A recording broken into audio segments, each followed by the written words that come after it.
So we're gonna do something different today. Instead of playing a game, I thought it might be fun to do a tier list on all 17 games. 3 for 12. Oh yeah, tier lists are fun, and they're the new game just came out. I've got some opinions on some games, so we'll see how this goes. Could be a good time. I also had what else did I have up? Giant says hello to you, John. Hello, Giant. This is Jonathan. He is going to be my devil's advocate because he has some harsh opinions on Call of Duty games. So I have very impassioned opinions on a game that I've been playing for a decade. Game series, yeah. I also have pulled up every Call of Duty game ranked by their Metacritic score, just to have the Metacritic score. That's a good reference. In my back pocket to have. That's a good reference point. If it loads, there will be a few that will be ranked much higher than they should be, because the user scores is a very large company. Are always really low for a lot of Call of Duty games, even if I think they're good. The user scores are, is what you said? Yeah, on Metacritic, the user scores are always super low. I mean, the people playing Call of Duties are like either 13-year-olds or like, I guess now, like, finally the young kids have finally gotten old enough to be like college kids and stuff like that. Before, it was just a bunch of like 45-year-old men and 13-year-olds. So like, very impassioned people that would be as the years have gotten on, the aggregate age of gamers is getting lower. Yes, because more kids are playing with the technology and everything. So yeah, I mean, it really used to be like 45-year-old men that like had kids that were old enough like you could put them to bed and like go downstairs and like, play in privacy, and it was only adults that had just the technology to even play games, really. Right. Especially PC. Well, like parents weren't shelling out $400 for their kid to play something and they like not know what they're playing. Like that, it used to be like parents would look at game ratings and be like, no, you're not playing that. That's M-rated. Yeah, exactly. Now it's like parents are like, yeah, you can have a cell phone when you're 12 years old. I have no way of restricting anything that you search on that, but yeah, go for it. You can have an iPhone 14 and a half on when you turn 12. Yeah, I don't feel like parenting. So here's an iPad 5-year-old, play those games, and then the next thing you know, they're Fortnite dancing, and you're like, where did I go wrong? Yeah, you have no idea. The parents like don't even know what it is. They're like, what? Yeah. Where's my kid? Like, who is he hanging out with at school that like comes up with this stuff? All right, so I guess we can just let's get started here. Call of Duty 1. Call of Duty 1. We're gonna start right off with Call of Duty 1. I mean, you have came out in 2003. You just have to throw all the old Call of Duties probably in C tier. I mean, I wouldn't call like Call of Duty 1 was like it was trying to compete with Halo. I mean, really, that's what Call of Duty was doing. Well, actually, at the time, it was more competing with Medal of Honor. Oh, I forgot. I always forget how good Medal of Honor started. It started off really, really good. It was like that was the challenge, and then they disappeared. What was the newest? The newest Medal of Honor came out in like 2012 or 2013. It might be one of the worst shooters ever made, and so you like forget that Medal of Honor at a time was the like realistic shooter, because Halo was the shooter, but Medal of Honor was the realistic shooter, and then you had Counter-Strike in there, but totally different kind of vein. But we'll put Call of Duty 1 below average, probably. I mean, for me, I feel like I'm hard pressed to put them any higher than B tier average, but also any lower. I feel like because they're starting, it's like hard to compare them to the newer games. So like the starting point of like kind of average, and that kind of goes for Call of Duty 1 and 2 and kind of 3. You know what? I can get behind that. So we'll probably go through pretty fast. Call of Duty 2 is actually it had a pretty fun campaign. But like, yeah, I agree. It's again like it's still hard to put them any higher than average. Yeah, the first Medal of Honor game came out in 1999, and the first Call of Duty game came out in 2003. That sounds right. So yeah, and the most recent, there's a Medal of Honor game that came out this year. Are you serious? Yeah, it was on Windows and Oculus VR. Oh, okay. Respawn made it. It might be good. I have no idea. Yeah. Is it on Steam? I guess if Respawn made it, it'd probably be on Origin. Yeah, probably. Which is probably why interesting. Very interesting. All right, so Call of Duty 1, released 2003, Metacritic score of 91 with a user score of 8.5. Wow. Okay. So yeah, I mean, I think it definitely deserves to be then. I can't be hard pressed to like think that it deserves anything other than what other people think of it, probably. So yeah, I'm satisfied. I don't have enough experience with it to actually know. I definitely played it, and was it Call of Duty Online that we had like on our computers in high school that we would play sometimes? Oh yes, it was Call of Duty Online, and then Halo 1 that we would make work. Yeah, Call of Duty 1 didn't run as well as Halo did, because Halo could run on like a potato with 2 wires in it. Whereas like Call of Duty was finally starting to like press into the graphics card region, and at the same time, like it was one of the first Call of Duty games, so it wasn't like quite optimized yet either. So yeah. Even though I guess you could say the same thing about Halo being the first Halo game, but there were, I digress. And I feel like the first 3 Call of Duty games, all 3 in World War II, and so they're kind of all similar campaign-wise. They all take place from different point of views of... One is the British, isn't it? One has American, British, and a Soviet campagn. Okay. The American campaign goes to the Battle of the Bulge. British campaign... I don't forget about the Battle of the Bulge. Yeah. So they're very realistic. Like Soviet is in the Battle of Stalingrad. Yeah. I mean, I don't have much to say about them, but I feel confident putting the original like right here in B tier, and then Call of Duty 2. I agree. Call of Duty 2 can probably also stay in B. Well, give me the Metacritic. Did they improve? I want to hear. Did people think that they improved? Call of Duty 2 Metacritic score of 89 with a user score of 8.2. So it's slightly lower in both cases. Slight decrease. But the thing about Call of Duty 2 is it introduced multiplayer. It also introduced Captain Price. Really? Yeah, Captain Price appeared in the British campaign for Call of Duty 2. He's like a young soldier. No, he's old. Like when he came back in COD 4, he's just a recreation of the character. It's not the same guy. Okay. He's like, your commander in 1944. Saying that. Like there's no way he'd be Captain Price? Yeah. He's 78. We're good. Yeah, he's fine. It fits together. No, I think it just goes into average. I mean, like the multiplayer part's huge, but at the same time, it doesn't necessarily warrant above average, probably. Yeah, I think with the multiplayer, I'd probably put it like maybe better than Call of Duty 1, but like put it just right there. You have to move. Yeah, I guess if you're gonna order them in the tier. I'm gonna order them in the tier. Put 2 right in front of them. Mm-hmm. It's interesting reading about how that actually played, because like Call of Duty 1, there's no health regen. Call of Duty 2, the first one multiplayer, then that would have been what we would have played on the school computers. And I remember the Panzerschreck being a ton of fun. Yeah.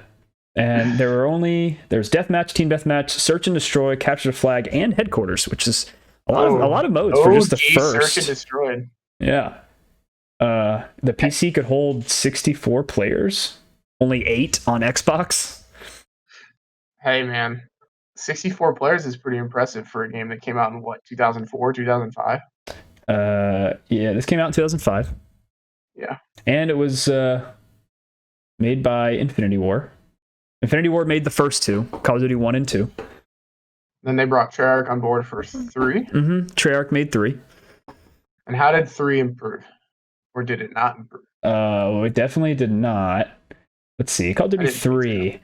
Metacritic score of an 83. User score of a 7.5. Okay. I think that's an easy below average. If you see Yeah, a decrease I would probably. It's kind of in the middle ground. I played a little bit of the Call of Duty 3 multiplayer, and there was like some class stuff. Like I remember there being a medic that had a med kit to heal himself and his teammates, and the multiplayer wasn't the same exact as COD 2. It was kind of a little bit leaning more towards Call of Duty 4, but I can't say. You could put it behind Call of Duty 1. Yeah, I'm thinking. I mean, they kind of run all in the same vein. World War II shooters. I kind of read together, but 3 was definitely the lowest of the 3. It also had 4 different campaigns. You play Polish, Canadian, British, and American. Interesting tying in the Polish. Yeah.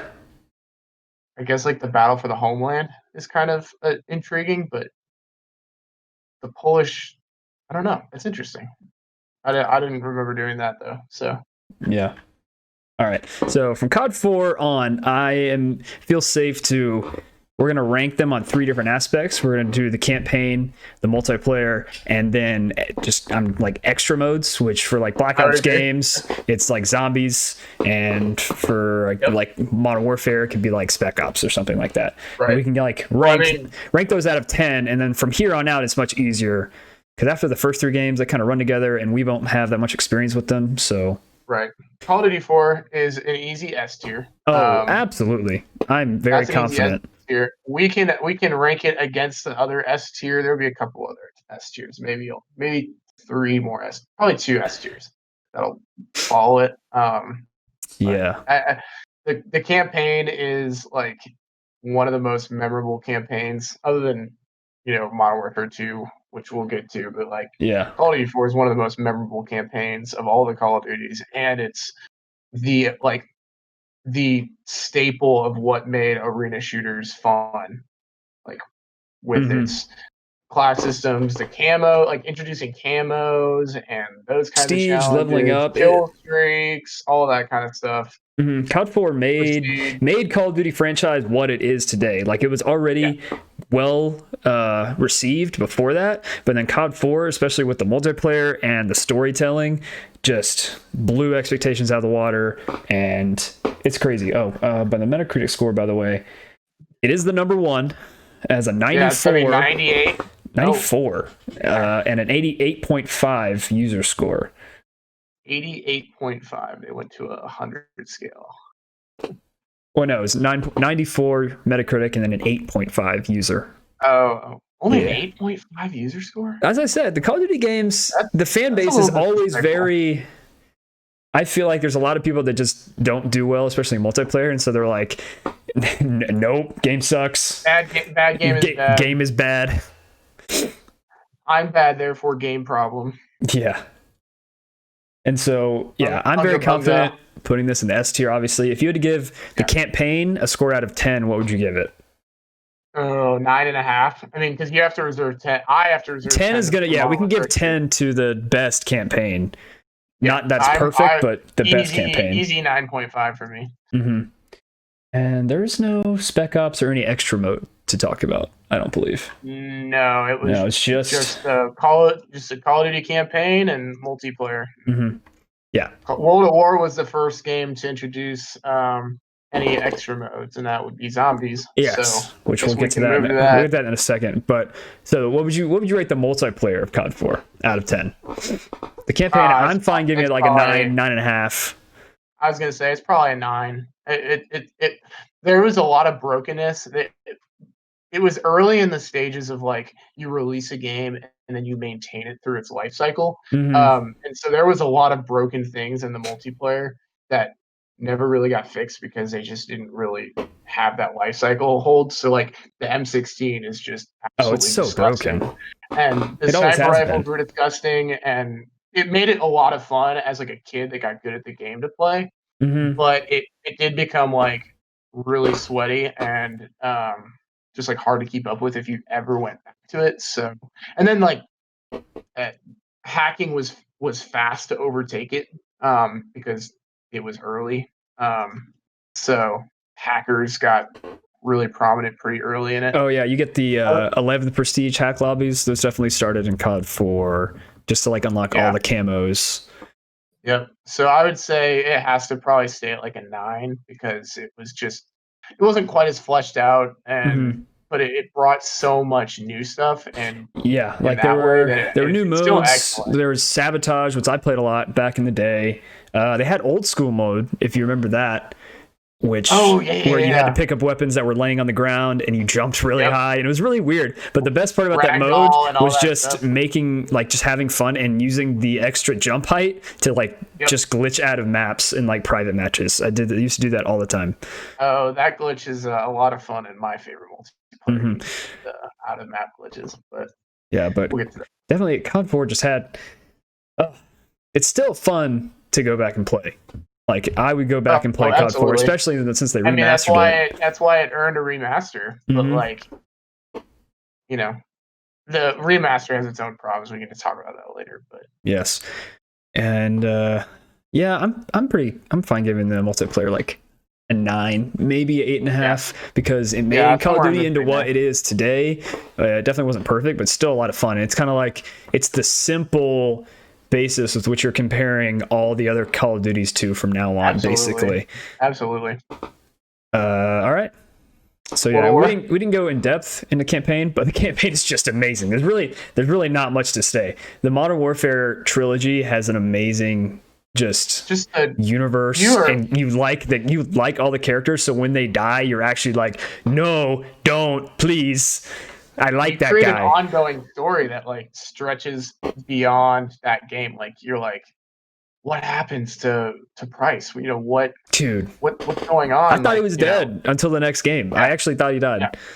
Yeah, and so like it was the first like campaign of that way in the Call of Duty games where you're like, oh my god, like I care that there's gonna be a sequel. And it started the main villain trend as well for a lot of the games, because the games before that you were just reenacting historical battles, but this one it's like this guy Zakayev, you want to kill him. He's the bad guy. And there's so many classic missions.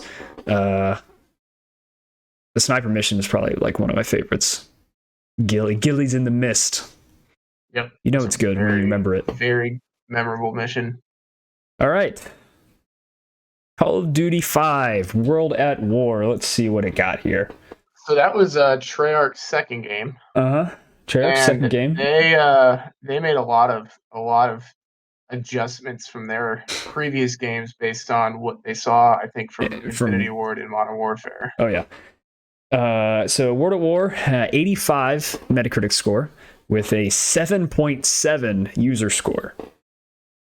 So when I started playing Call of Duty games, I started shortly after World at War came out. So I was like still going back and playing COD 4, but I was also playing World at War at the same time and going back and forth between those. There were just days of the week where I just really would rather play Call of Duty World at War than Modern Warfare. And like World at War was the first one I ever played, so like I had a freshness to that because it was like the game for me. But there were some things that it like kind of left behind going from COD 4 to COD 5. So like you lose camos, which like wasn't a big deal, but it just helped your progression. It felt like everyone likes it. Right. Like Treyarch kind of, I think, was in the understanding of like, we don't know if that really fits the theme of what we're doing. And so I think it was a good self-awareness, but the concept of it did kind of leave behind, like you said, some of the progression and like the desire to like pursue doing more than just playing the game, I guess. It just became kind of more of like, I'm going to go and mess around for an hour on COD World War, and then I'll go play Modern Warfare. World at War for me, I started playing COD 4, but I would only play at a friend's house, at Logan's house, Logan Larrick. Yep, that's exactly what I would play. So I didn't have a 360 until like middle school, and by that time, I think Modern Warfare 2 was about to come out or had already come out. And so I played COD 4 all the time. 8th grade when Modern Warfare 2 came out, I think. Yeah. So I played COD 4 all the time. That's all I wanted to play at like Logan's house. We would definitely just be trading off like multiplayer games. But then when World at War came out, I had it on the Wii because I didn't have a 360. And me and my brother Logan, like, we played that game religiously, and it was on the Wii. And because we were both, I had it on the Wii too. Because we were both competent. That was the only COD game I got on the Wii. Yeah, it's crazy. Because we were both competent at shooters, like, that was the easiest stuff ever. You're playing against little kids. And it was so much fun. But it was so fun. Like, just using the pointer. I don't know why. Don't, like, remember like that existed, I don't think, unless you were our age when it came out. But like, it was so much fun. Oh yeah. But the thing about the Wii game that was funny is there's no zombies mode. But I always thought the zombies mode was going to be like an Easter egg that you could unlock. And so I was always researching and be like, Call of Duty World at War zombies mode on the Wii. And they'd be like, oh, you just got to beat the campaign on veteran, then it unlocks in like a special mission. And I was like, okay, yeah, I'm going to do that now. And it obviously it didn't work. But I played the game a lot on the Wii. So when I got a 360, I immediately went and bought COD 4, but I didn't buy World at War on the 360 for a while because I already had it on the Wii and had played it so much and had all the fun with it. Right. All right, so let's go into the campaign of World at War, which I think World at War as kind of as a whole nowadays is underrated in my opinion, especially the campaign. Absolutely. Nobody really talks about it, but it is like gritty and realistic really World War II stuff. And you start outside of I'm hard pressed sometimes. Like, I go back and forth. I remember more of World at War's campaign than Call of Duty 4. Thinking about it more. That, like, it is so historical, but at the same time, it ties in the history it ties in the history like what they were used to having in CODs 1 through 3 with having characters that were memorable as well in it. And there was some magic about it. Like, and playing it, which is really weird to say, but playing through the Soviet campaign I guess they weren't the Soviet you feel it. You meet Reznov. The Russian campaign, I mean, like, was really cool. Yeah. The ending was awesome. And it introduced Reznov, that's Treyarch's character is Reznov. Where Infinity War had Price, Treyarch had Reznov, and Reznov is awesome. Where you meet him in the Fountain mission. That's the iconic cyber mission from World at War. I played that mission over and over and over again. And we forget about Nikolai being in that campaign. Yeah, Nikolai is in that too before he's in the zombies mode. Yeah, you meet him. He's just like a side character, and he's scared. Yeah. He's like Reznov's like, really Nikolai, you bitch. Here's you're carrying my notebook or the flag or whatever it is. Or is that Dimitri? Yeah, run with the flag. We're gonna protect you. In that last mission. Or is that Dimitri? Is that his name? Dimitri. He looks like Nikolai. It's the same character model. Yeah, it's the same character model, but I think his name's Dimitri in the campaign. It is Dimitri. But it's different. I remember a very specific phrase from Reznov in that last mission where you storm Berlin, and great mission. He's like, Dimitri, I see time. It's time for us to go. He's like writing in his journal at the beginning of that mission. Yep. And that's where he gives him the flag. But yeah, so World at War's campaign is really freaking good. It's different kind of than Modern Warfare's, as in a lot of the story comes during gameplay, where you see a lot of things. Like if you're just listening to Reznov, like you can just at the beginning of that mission, just run immediately into the mission and miss everything that Reznov says to Dimitri. But Modern Warfare, the characters kind of stick out a little bit more, and they have the cutscenes where they're talking, and like the starting cutscenes at the beginning of the missions, I feel like there's more story in Modern Warfare. But World at War had like, who was the American guy that you're with? I mean, he's also shares a character model with Tank. But yeah, Tank Dempsey. Not Tank. It's Captain. Hang on, I'm blanking now. Yeah, I'm looking it up right now. But he gets blasted like halfway through the campaign, right? Well, that's another cool part of World at War is it's the first showing of player choice. Right. Like 2/3 through the game, there you come to a mission. You're like in Japan, I think, and it's him and your like fellow private, and I don't remember his name either, but it's just like in gameplay, it's not one of those nowadays where the screen freezes and you move your pointer to save him or save the other guy. Press X to save or press B to save. Yeah, it's like they both get attacked by Japanese men and they're both sitting there struggling and they're both like, help me. And if you sit there and do nothing, actually, the captain saves himself and the private guy dies because the captain's just more of a badass. But you can save the private guy by shooting the guy that's killing him, and in which case the captain, he dies. And that changes the not only who you're playing with for the rest of that mission, but like the cutscenes and whoever does the narration in between missions from then on for the American campaign, it's whoever you saved. And I think that's like an overlooked scene too, which I thought was crazy because I'd always try to save them both, but you can't, obviously. You can't. No. You play as Private Miller, and the first mission where you're getting tortured and you get saved at night. Oh yes. It's good. It's good. Making day and making night. Oh yeah. Ooh. Made for a really great map.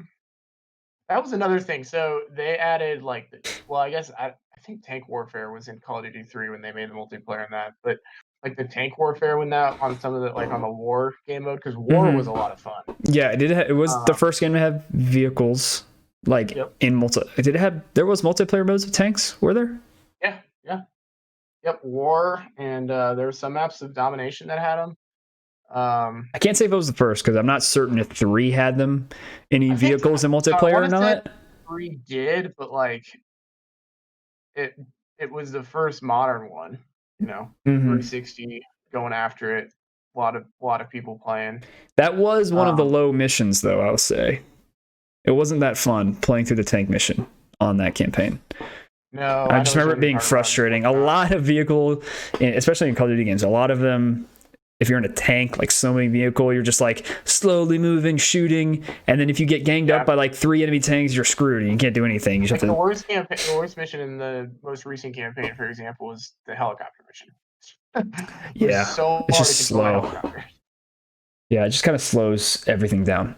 But how does that game end? How does World at War end? Oh, right, the Soviet, where you carry the flag and put it on top. Great ending. Yep. You do Normandy in that game, which is really cool. Personally, my great uncle, he stormed the beach in Normandy. Oh yeah. So that's a really cool concept, and it's really funny that you get a ray gun when you're there.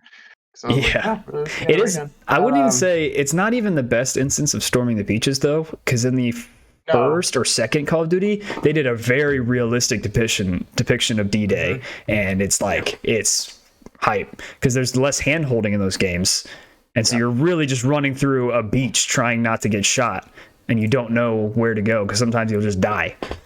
Yep. So merit to those. But the ray gun Easter egg is fun. Also, first campaign to have co-op. There was 4-player co-op in World at War's campaign. Yes. And it's just kind of doesn't really add anything, but it's just fun to have more people. Your friend could just be like, dude, I can't believe you just let me get flamethrower. Yeah. But I mean, to this point, it is the most realistic depiction of World War II, just like combat, because the graphics were good and it's just like kind of gritty. Even like the sound effects, like when they're using flamethrowers and people catch on fire, like they're on fire and die screaming. Yeah. And when I still in my mind can listen to the sound of when you knife somebody. It's like juicy, gross sound. Everything in that game carried weight. And that was like the first time you felt a difference in the weight of your character and the weight of your actions in that game as compared to Call of Duty 4, which was really interesting. How the same that they felt, but how differently they felt at the same time. How similar and different they were. Yeah. I guess we have to give a numerical. Yeah, numerical number out of 10 for the campaign of World at War. Campaign. Probably a 9. I mean, like we gave Call of Duty 4 a 9.5. I think you got to give it a 9. I mean, the campaign was fantastic. Yeah, I mean, I think I agree. I really liked the campaign. So multiplayer. It was kind of the same. That's probably like an 8, Yeah. 7.5. I mean, like, so the guns were all the guns in that game pretty much were a lot of fun. You have the MP40, the PPSH, all of the bolt action rifles were a lot of fun in different ways. You could turn them into sniper rifles. That was diverse. You had the PTRS. Yeah, dude, you had to unlock the sniper scopes for all of the most of the snipers except for the last one, the PTSR. You had like attachable grenade launchers, which were really cool. You had the bayonet. Like every all of those guns had like their own diverse uses, and then you have the trench gun, which is a very memorable weapon. You have so many weapons. Something I remember the first like really good use of the M1 Grand. Ping. Bringing the ping really well. You have so many. The Gewehr. You have like so many memorable, fun weapons to use, and nothing in that game felt broken. Whereas, like in Call of Duty 4, yeah, that's what I was gonna say. World at War felt very balanced. Well, yeah, the game is extremely balanced, which is crazy to think about. How like just everyone used the M16. If you weren't using the M16, you were probably gonna get wrecked. But in World at War, I can't think of a single gun that was just like head and shoulders above every other gun like that. No, because there wasn't. Yeah, it's like I mean, everyone used the MP5. Or no, the MP44, sorry. That's just a classic gun, but I wouldn't say it may be one of the best guns, but it's not like it, Yeah. So yeah, the multiplayer, I want to say almost as good as COD 4's multiplayer. Yeah. I mean, what would we give COD 4's multiplayer? I forget. Like a 9? A 9? A 9, 8.5 because of the balancing. Yeah. So I feel like this could be give it 8.5, 8. Yeah, I'm thinking like 8.5.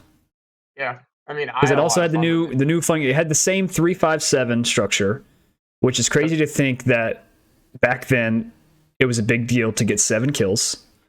Yep. Because nowadays you need to get like 30. But the kill streaks were fun. The dogs. Yep. So it was like terrifying, man. I remember being 13 years old playing like local split screen multiplayer. Your buddy's on a streak and you know exactly where he is, but you can't get to him because he also knows exactly where you are, and it just comes down to his better aim. And he gets the dogs, and they're like, "We have released the dogs," and you're like, "Oh my god, I hear them barking. Where are they? They're on Make a Night. You can't see them. Oh my gosh! When they're enemy dogs, they're black. Yep. So they entirely blend in with the environment, and you have no idea where they're coming from. Like you can defend yourself from them if you see them early enough, but you don't know where they're coming from. Oh yeah, it's so scary. They definitely get you jumping if you don't know where they are, and then all of a sudden you just hear and then you're dead because it's a one bite kill. It continues like the feeling of that game being so gritty. That's like the first Call of Duty game. That's probably not the first Call of Duty game, but like it's one of the most memorable Call of Duty games gore-wise. Like yeah, when you get hit by artillery or like bouncing Bettys, you're like your legs are gone. Your limbs, they go, and it was graphic. It's the first time I remember seeing that in a video game. That like instant dismemberment, especially in Call of Duty. Yep. So I think multiplayer probably 8.5. I mean, because it's basically the same as Modern Warfare's in almost every case, but just in World War II.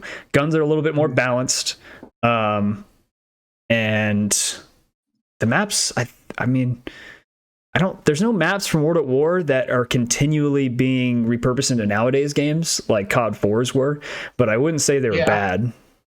No, they weren't bad by any means. They all had their own kind of uniqueness. There's the one that you fight in the church tower was the common ground. I remember the one on the cliffside.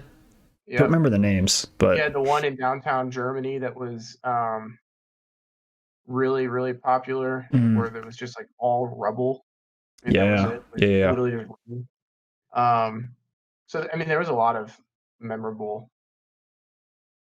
I mean, not names necessarily, but I don't remember any of the names of any map anymore. But there were a lot of memorable maps, just for different reasons. Yeah. So 8.5 is pretty good rating. Yeah. All right. Now campaign we already ranked. Campaign. Now we get to go Zombies. Additional. See, Zombies was in that game. Guess I should be writing down somewhere what these rankings the are. Easter eggs and stuff don't really exist yet. So much more advanced now. Shino Numa and Doris have Easter eggs because it's the first introduction to the crew that we have. Shino Numa, you have the original storyline starting of the soldier that gets caught in the parachute. You can hit the parachute down and everybody dies, and there's all kinds of story behind that. Other stuff you can find around the map that hints towards what's going on. And then in Doris, you have hide and go seek with Samantha, and that's kind of like the first time that's introduced. So and it's crazy that they're called Easter eggs because back then that's all they were, was just these random things that you can seem to kind of connect together in these tasks, but you don't get anything from them. Like you get something. Black Ops 1, and there was a 35-minute video breaking down this storyline that nobody really was certain existed. It's crazy how that's how it started. But zombies in that game were like legitimately scary. They were scary. That was back when zombies were like the trend. They were still scary. It was the start of the zombies trend. But they made zombies. The zombie sounds were just like they would hiss at you. They would like. And starting off with Nocturne Toten. The first time I ever played that, and I remember the cutscene vividly, like you're just a guy who his plane crashes and you're in this field, and then it's all foggy, you start to see zombies coming, and then you sprint into Nocturne Toten, and then like across the screen it goes black, and then in red blood letters it spells out like Nazi zombies, and I'd be playing at Logan's house because he had it, and I just have goosebumps, and I'd be terrified the whole time. The only objective is to survive, but you're actually scared about dying in that game, unlike nowadays. It was like, and it was so claustrophobic. That there's nowhere to go. The meta in that was you get the ray gun, you get the Browning, you sit in the corner, or the MG42.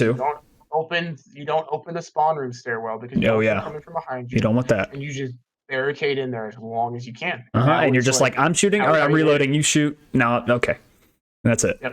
No upgrades, no perks. That's it. It was simple.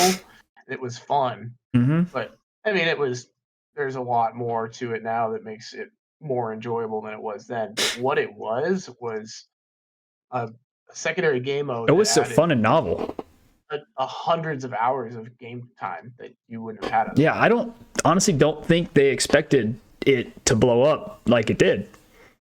I think they were hoping it would be successful, but I never thought that it would be something that people would be requesting from every single game after that. I don't know when they decided to make extra maps for the zombies. Like if they were planning to do that before the game released, or it came out and they were like, whoa, everyone really likes this zombies, so we should make more of those. Right. Which Verrucht is pretty much considered by most people to be the worst, if not one of the worst maps. And see, I don't even agree with that because I thought Verrucht was so much fun. But a lot of people really don't. The environment of that map, like the tone is, I think, so much more directed than any other in the series. Like there's just a very specific tone in it that feels really purposeful. Like you're in this German prison community where they did testing on like prisoners of war, and you're like, holy crap, this is like, you walk into a room, it's like the surgeon quarters, and you're like, this is freaky. It's eerie, it's creepy. It's the first instance. Many different paths that you can take on it too, and it's the first map that introduces perks. First one that introduces perks. First one that has power too. You have to turn on the power, because another cool thing about Verrucht is you start off and you're separated from your team until you turn on the power, and so there's two routes. Each team has their own route they can take to meet up in the middle where power is. But it's cool that you start off separated from your team. That's the only map where you actually are. Yep. I like Verrucht a lot, and a lot of people, like a lot of people don't necessarily. I thought it was cool because it is the first Zombies DLC map. And then it also had Shino Numa, obviously, and Doris, which everybody loves Doris, and everyone kind of overlooks Shino Numa because it's cool for sure, but it was kind of difficult to run around. It was very difficult. So Shino Numa is the first one with dogs. That's another one. And was it the first one with traps too? The first one. Yep, first one with traps. No, Verrucht had traps. Did Verrucht have traps? Yeah, it had electric traps. Okay. but Shannon was the first one with rotating perks. So like, yeah, the perks moved around, or they were random. They were random. Yeah. When you opened the thing, you don't know what was in there, which is cool. Yeah, something that wasn't necessarily continued early, but started to continue later in other games. But it's Shino Numa did a lot of cool things, and it's kind of it's the first place where we see the group, and then and then Duriz obviously is first one to pack a punch and has, you know, kind of really the first conversations of the storyline when you talk about Samantha a little bit. And you have all the radios and all that stuff and that you can listen to that tell all kinds of background story. So that one has like a really cool like background story that it's setting up that you're not really prepared for and that if you didn't seek out you wouldn't know about. So Zombies is a very different then than it is now. But I mean, it's hard for me not to rate it any lower than like a 8.5 or a 9. Like, yeah, it's just such a good starting point, and especially as an extra mode, as we're calling it. Like, it's fun, especially with the DLC maps and Duriz. But it was what like a lot of people ended up buying it for. If that makes sense. Yeah, I get you. So, yeah, extra mode. I guess I'd give it like an 8.5. Yeah. As well. I'm good with that. So with those ratings, which they're all pretty high, does this end up in the S or the A? I mean, in my mind, I'm thinking it's the very, very top of A tier. That's what I'm thinking. If not S tier. I want to keep S a little bit more exclusive. And if you're going to talk about the big ones that people remember, World of War it's overlooked, which is a good game. People remember necessarily. All right, A tier. So, Modern Warfare 2. I'll just move it up here. I'll just move it up here now. You can just put that there. I would put it in front of COD 4, and there's so much. Let's just start with the campaign. Campaign is like probably the biggest plot twist in the campaign, in the Call of Duty story. It's still referenced today. Everyone knows about it. Even if you haven't played the game, you know, don't trust him. Don't trust Price. Or not Price. Shepard. Don't trust Shepard. And you care when you get double-crossed as the character and Ghost, who's an amazing character that everyone likes. It hits, and it's crazy. And I mean, we can go in depth to talk about it, but I mean, it's very easy just to give it a 10. Another time when you're worried about Price not being alive. Yeah. And then that's introduction, which is a huge character that. Yeah, it's the first time you see Soap because you play as him in COD 4, but you see him. You have a very controversial mission. No Russian. That is also extremely memorable.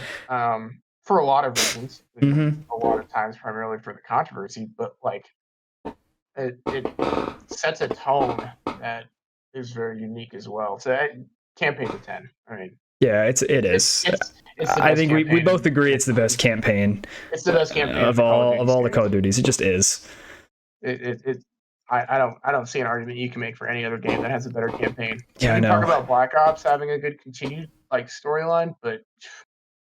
It's just it. There's a reason they remastered just the campaign, like because everyone wanted it. Yeah, I don't see an argument you can make that it's not. Yeah. So multiplayer. So then you go to multiplayer. Multiplayer, you go from having like 3 to 4 guns per class to having like 8. Yeah. So it like massively expands that. Massively expands kill streaks as well. Memorable maps. You have customizable kill streaks. You have like 9 camo capabilities now as opposed to 3. You have like the tactical nuke. You talk about all the kill streaks they added, but the nuke was like. There's never been something that defined a skill in a video game quite like. Oh yeah, I got a nuke. Yeah, got a nuke. Oh, man, he's legit. He's real legit. Like, how many nukes you got? What's your KD, and how many nukes have you gotten? Those are your two questions. That was like, you care. You had quick scoping in Modern Warfare, but quick scoping in Modern Warfare 2 was just another level of skill that people talked about. So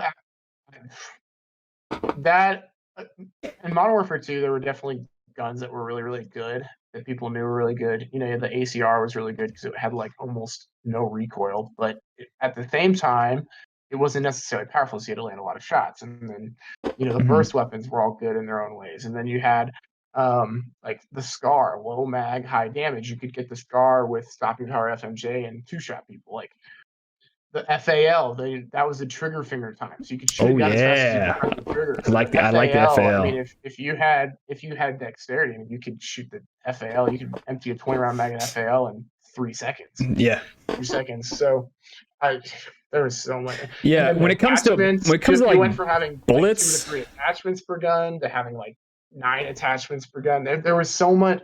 There were so many reasons to use so many different guns for so many different like things, and you can have so much fun with so many different guns. Yeah, when it comes to shooting bullets, there's no gun on its own that's way better than all the others, right. Which is good. The only issue you come across when you're talking about Modern Warfare 2's multiplayer, obviously, is the explosives. Specifically the noob tube. You can't ignore the noob tube and the fact that you can get one-man army and just have an infinite noob tube, and it's like easy mode for getting a nuke. It's quite one to remember. Yeah, like that part was it was, and you know, you could say that it was misbalanced, but like you could fight against it. Like the person didn't have a secondary. If they ran out of ammo in their primary, then you know they were screwed. Like what are they gonna do? Switch guns? Like no, you're gonna have to reload, and you could win gunfights from that. Yeah. The only problem was specifically with the noob tube. One-man army on its own seems like a good idea, but then when you come across the noob tube or explosives, then it's just you're entering a game and all you hear is noob tube explosions and firings, and that's like all the game turns into a lot of times, especially with. I remember some iconic moments signing on to the game and getting into a first game of the day. And you join a lobby in progress. And you're like, oh sweet, you know, I'm on Overgrown. I love Overgrown. Spawn. You know, I'm on this map. You spawn in, boom, and you haven't even spawned in. You load into the lobby to select your class, and all you hear is pum pum pum pum. You're just like, oh no. Yeah, like this is what this game is gonna be. My option now, based on the plumping sound that I'm hearing in the background, is I either whip out a sniper rifle and sit in the back. Also throw on a noob tube, and I sit in my spawn and I shoot into the air. And those they were just like the community then though. It wasn't like you went on the internet to look up the meta of a game like you do now, where it's like, oh yeah, the meta is to use this gun with these attachments and these perks, and like nobody did that. It was just kind of like, oh yeah, the noob tube is fun if I want to mess around. But if I want to actually feel gratification from the game, like I'm going to go pull out the ACR or I'm going to go pull out the UMP45 or whatever. And those guns were still powerful and you could still fight back because people could still miss you with the noob tubes. So there were a lot of just like cheesy things. Oh yeah, very much cheese. You put on one-man army, danger close, and commando. Commando or steady aim or ninja and commando is its own fun way to play because the knife distance is insane, and then you turn off fall damage. That was another thing. They added the marathon lightweight commando tack knife. I would do that a lot. I would run that class just for fun because you just get the tack knife with the USP or any pistol, and that's like one of the only games that I can name almost every single one of the original maps. Like almost all the maps I can name on that map. And it's and there's still people still want them today because they're just so good, especially Terminal. Especially Terminal. Outside of Nuketown, Terminal is the only other game in the Call of Duty series that keeps getting rebuilt. And then Rust came back, but Terminal they didn't do anything to Rust. Perennial returner. But Rust, Scrapyard, Terminal, Estate, Overgrown, Derail, what was the submarine one? It was Underpass. There was Underpass, Subbase, There was so Karachi. Yeah, there really wasn't a map. I can name almost all of them. Where you'd be like, oh man, we're on this map, which is some people really crazy. Didn't like Derail. I loved Derail. I liked Derail. I mean, I liked every map in that game. Derail was kind of like the one that people like loved to hate. But outside of that, like, no, I mean, you weren't really. You might like get on a map and be frustrated because it wasn't the best nuke map or it wasn't the best map for this weapon. But other than that, like, you weren't upset to be on any map. Yeah, that's true. That's true. So overall, besides basically my only complaint with the multiplayer is it gets very sweaty and a lot of camping goes on because people are trying to get those high kill streaks like nukes. And so that's the issue we run into with the noob tube. The guy sitting in the back of the map the whole game, just from the spawn, just shooting 2 noob tubes, 1-man army, and then he shoots 2 more. And that's all he's doing the whole time. And that's really the only complaint. It's just kind of like, it's definitely the beginning of the very sweaty, the very Twitch reactionary thing. And then you have the, I would say, camping in Modern Warfare 2 really took off. There was a little bit of it in Call of Duty 4. And World at War, but like nothing like World at War. It wasn't as incentivized. No, because your high kill streak was 7, and once you got that, back through them, but like, I don't even. No, I don't think you could. In World at War and Modern Warfare, I think that's it. You get them once per life. Yeah. So really, Modern Warfare 2, that's probably where camping just kind of. And that's really my only complaint about that. 9.5. 9.5. All right. Only because of probably it being the birth of true camping. Yeah. But that's the only fault. All right. You can go back to the getting out of the map glitches too. We talked about that with Call of Duty. Oh yeah. The elevator glitches. There was so many like game-breaking glitches in it, but you weren't mad. You were just amazed. And then once you know where they are, you can get them. Like high rise. Yeah. That's not even a glitch spot, actually. That's just an Easter egg spot, high rise, because you jump on that. That's true too. A lot of those maps had these like weird little nooks that you could get to. That like, unless you worked really hard to get to them, you were gonna get picked off, or you were gonna like. Yeah, or you just got lucky. Right, and so those maps were just so accessible. Like Quarry, you had all the top of that one little building in the back that you could get out on the crane, and you were just like on this like spot there, and then you could get up in the cement or whatever they were strip mining in there, and it wouldn't be cement, you don't strip mine cement. It was whatever, but there's just so many things like that in that multiplayer that was just so much fun. Now every multiplayer map's become a 3-lane, hold the middle. Every map is 3-lane. That game didn't choose to like stick to that. That was one of the last games that I can think of that had like really unique. Yeah, they were still kind of 3-lane, but you had the opportunity to take your own path in it. Yeah. All right. Well, I'm fine giving the multiplayer 9.5. So let's talk about the extra modes. And the extra modes were Spec Ops, and then the museum. It's kind of just like an Easter egg with the campaign, so you can kind of, I guess, lump it in with the campaign. But the Spec Ops was just fun. I mean, it was, especially since you can do co-op on them, and you do veteran. It's difficult. It's very difficult, especially the last few with the juggernauts. Yeah. I mean, it's really. It's hard to go in depth into them because a lot of them, they're just based off of campaign maps, but with specific tasks that you need to do, obviously without dying. Added more sniper modes. Yeah, but it was just a lot of fun, especially playing with a friend and trying to do all of them on veteran. Spec Ops is a 9. I mean, that's easy for me. Like, there were some very much undesirable Spec Ops missions that I can remember. I'd probably not wanting to do it all, which is like why it gets a 9.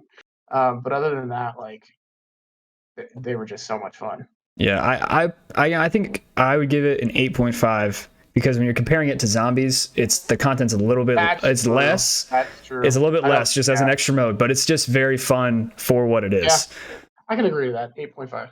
Yeah. All right. 10, so 9.5, 8.5.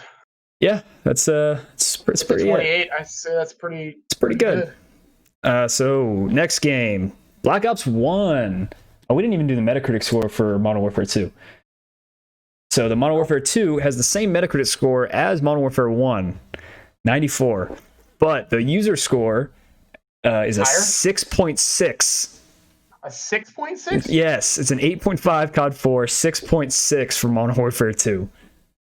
Yeah, I'm gonna. Which is crazy, and a lot of that's got to just come from rage from multiplayer. I feel like it's where it's really, all got to be. That game is a transition. Was a transition point between that was like when I started playing. That was a game that I had to share with my dad. So dad's like, I remember that. I'm signing on tonight at 9 o'clock. Yeah, to play with my friends, and I remember that being like the last game that my dad really, really, really played. Yeah, because it frustrated him to hell because there was just. That was like the first game that 13-year-olds were playing that had a lot more time to play. Mm-hmm. Mm-hmm. So agree. That's probably why it's so low. All right, Black Ops 1. Black Ops. So I am in the minority of people that doesn't like Black Ops that much. You don't like the original Black Ops that much, huh? When did this come out? Released in 2010. Yeah, Metacritic score of 88. And a user score of a 6.7. Honestly, from here on out, the user scores are all very low. Yeah. Like all of them, I'm just like glancing through them. Oh, wow, they're so low. Everything from here on out is less than this 6.6 or 6.7, which is crazy. But, all right. First campaign of Black Ops. I mean, it was a good campaign. It's good. I think it's very good, actually. Like, what do the numbers mean? You bring back Reznov and you have that twist, which I the first time I played through it, had no idea that was coming, that Reznov's been dead the entire time and you're literally just insane, which nowadays is kind of a run-through concept of, oh, the character you're playing as just has some mental issue, or they're hypnotized, PTSD, or something like that, PTSD. But the first time, Black Ops 1, and you're running through with Reznov, and you're like, yeah, I feel good because I'm running in with Reznov, who's just a badass. It's good. It is. The prison break at the beginning. The Black Ops campaign is by far my favorite part of it as a game. Mm-hmm. It starts the Black Ops storyline hot. Yeah, very high. And it doesn't ever really match it again, but it doesn't really have to because Black Ops 1 in itself, its campaign was a treat. Its campaign's a 9.5 for me. Yeah, I think I would agree too. It's good. And it introduces the game well and brings back Reznov. Yeah. It's the first time that you get the in-betweens of all you've seen now is World War II and modern day Taliban fighting. Mm-hmm. So it's the first game that it is the first game that's in between that. And you're Nam, baby, Nam. You get Nam, which is a really cool concept, and you get a lot of other you get Cold War stuff in it that is really interesting as well. So it's its own path that it's taking, and so that is another reason why that it kind of raises it up. Mm-hmm. So I'd give that campaign 9.5 easy. Yeah. All right. Then you go to multiplayer. The multiplayer. What do you think of the multiplayer? I did not have fun with the multiplayer. Really? I remember enjoying it a lot because it was fun. Uh-huh. Black Ops is the first game where Activision starts to really get involved in game balance. So Modern Warfare 2, there wasn't really much nerfing either in that game of any weapons. But other than the fact that you could snipe people across the map with the model akimbos, there's wasn't as much involvement in Modern Warfare 2 as there was in Black Ops. And there were so many guns that were fun to use that Yeah, they were a bit better than some of the other guns, but they weren't necessarily broken, but the fixes that got put on them almost made them unusable. Like the FAMAS became a really terrible gun because instead of trying to balance everything else around it, Activision just decided, yeah, we're just gonna fuck shit up on this gun because like we don't know what else to do and everybody's complaining. So the FAMAS goes from this gun that's like, yeah, let me just whip out the FAMAS, put on, dual mag and get the reload speed and I'll, you know, tear people apart because it had a high fire rate. But the recoil was, good. You had to hold it down and really kind of balance it. But then they go and they're like, okay, instead of you being able to control the recoil, we're going to give it random horizontal kick, which means that there's nothing you can do. And it just made this like gun that was actually good and fun to use into something that was just like a headache because you had no control over it. It didn't require there was nothing that you could do to adjust for what it did. And they did that a couple of times where they just started to like add unpredictable recoil patterns to weapons as opposed to trying to make other weapons better that could compete with them. So I felt like there are a lot of fun parts of the Black Ops, and then like you have other things like explosives got neutered. You took shotguns out of the secondary slot. It just like it neutered a lot of the fun parts of Call of Duty multiplayer that you had in the previous games. Mm-hmm. Shotguns weren't very good in it. Explosives weren't very good in it. Like nobody used the grenade launcher attachment on it because they definitely not. They saw how Modern Warfare 2 happened, and they were like, no. And they removed quick scoping. They gave quick scoping, which I'm fine with. I'm fine with that. I like the idea of quick scoping. I think it's its own. I honestly hate it. Unless there are so many things that are unique to each like shooter, yeah, you're right, Giant. Like spyware shooters. And I don't know, Call of Duty just kind of associated quick scoping, and I thought that was fine that Call of Duty had that. Yeah, I just honestly don't like it myself.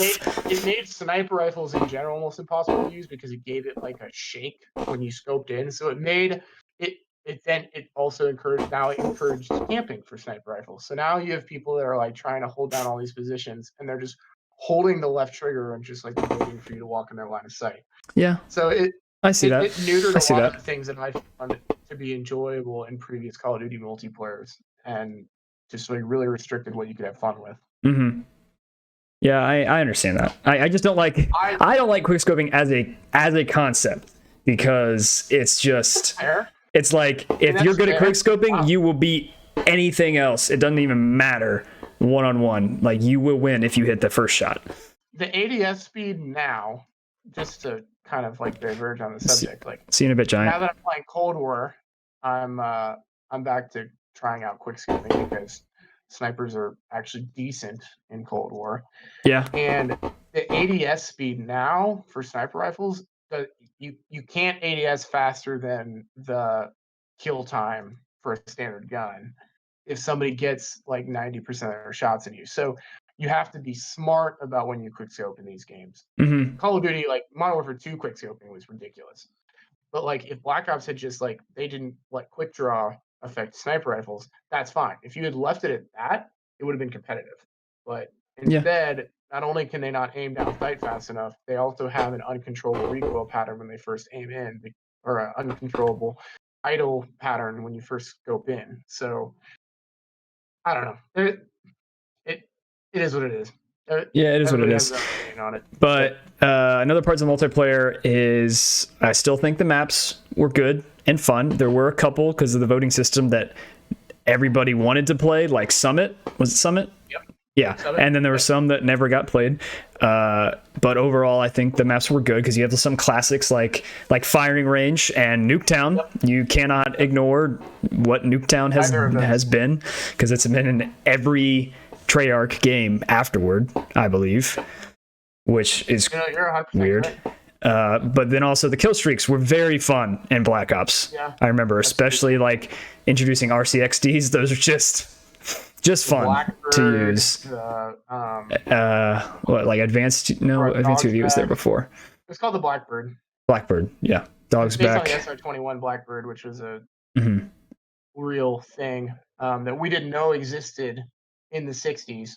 That was made by Lockheed. I could talk about the SR-21s for a while, but So there was still definitely a lot of fun to be had. Yeah. But it didn't do anything special. But it's not better, definitely not better than Modern Warfare 2. No, it didn't do anything special from Modern Warfare 2. Like, yeah, other than like it's kind of how World at War to COD 4 is how this game is to Modern Warfare 2. It's similar. It has the more kill streaks. It has the like good memorable maps. And so it's very good, but it's just like a half step down from Modern Warfare 2. That was probably the only cool thing that happened. It also added new game modes though that were very fun. Like it added wager matches. Like wager match was cool. Yep. Gun in the chamber, gunfight, and one in the chamber. Those are just fun. It added combat trading where you can fight against bots if you so choose. And they were hard. Like when you put them on you put them on the hardest difficulty, they're just odd. It's hilarious how they're just scoping you through a wall until you turn the corner, and then they mow you down. So they did add the multiplayer. I want to give the multiplayer like a 7. 7. What would it give? What would we give World at War? 8. 8.5 or 8? 8.5. Yeah. I would give Black Ops multiplayer like a 8. Personally, and so if you're gonna give it a 7, we can say like a 7.5 if you want to. I can agree to that. That's fine with me. All right. And then you go to zombies. Which it picks up the slack of multiplayer. It really does. It had a lot of really cool stuff in it, but it also had a lot of not so good stuff in it too, like Shangri-La. And that map was just not good. Shangri-La was not good, but the 2 maps that started, Kino der Toten and 5, yep, those are very... Well, the game releases with 2 maps this time as opposed to 1. Yes, and it does. They're both super unique. 5 is just so cool. The environment and the characters you're playing as. And they're so well voice acted. Yeah, for sure. Calm down, Nick. It's just the storm. Yep. So it has a lot of really cool high points. Ascension. I really like Ascension. It was a lot of fun. The black and white. Very unique way that you can traverse the map. A teleport system. Multiple different unique perks. The Nova 6 zombies. You have a whole Pack-a-Punch challenge. You got Nova 6s. You've got the monkeys at Spaceland and the Cosmonaut and the Cosmic Silverback, all that stuff. Yeah, what were the DLC maps in this one? So Shangri-La. Ascension, right? Yep. Ascension, which is... Whoa. Ascension was the first one. Ascension was so good. Yep, Ascension is one of the ones that I go back to a lot. Yeah, that's the ones we have Ascension, like kind of the fondest memories of. Yep. Honestly, that would be the one that, like, if you were doing an Easter egg and you wanted to go back and play zombies with your buddies, like, you're gonna play Ascension because you guys know that you're gonna make it to round 60 if you want to. Yeah. But the other thing, the Easter egg in Ascension is underwhelming compared to other Easter eggs, but the map itself is really good, like really, really fun. But Ascension is a starting point that you don't realize is a starting point to the rest of the story, because when you send that rocket off, I mean, that's what sets up mood later in the DLCs, and so you have like a whole lot going on there that you don't really recognize. So Ascension is really good. Then I think what comes next is Shangri-La, if I'm not mistaken. I can't seem to find this in Wikipedia. Yeah. Look at the DLC order if you can find it, but I think it goes Ascension, Shangri-La, one more. I think there were 4 DLCs in that one, and then Moon. I think there were 6 or 7 maps in Black Ops 1.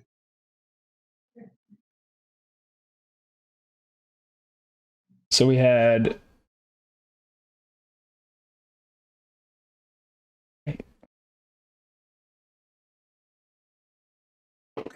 So we had 5. We had Ascension. Yep. There's a lot. I mean, there's a lot of maps already. They brought back. Yeah. They brought back all the maps from World at War as well. Yep. So Darius, Verrucht, they and brought it Mount. with Moon. Yeah, they brought it with and Moon. They added some stuff to them. I thought in my mind I was thinking that Moon extended into Black Ops 2, but it did. But it didn't. It's crazy how much zombies content is in Black Ops 1.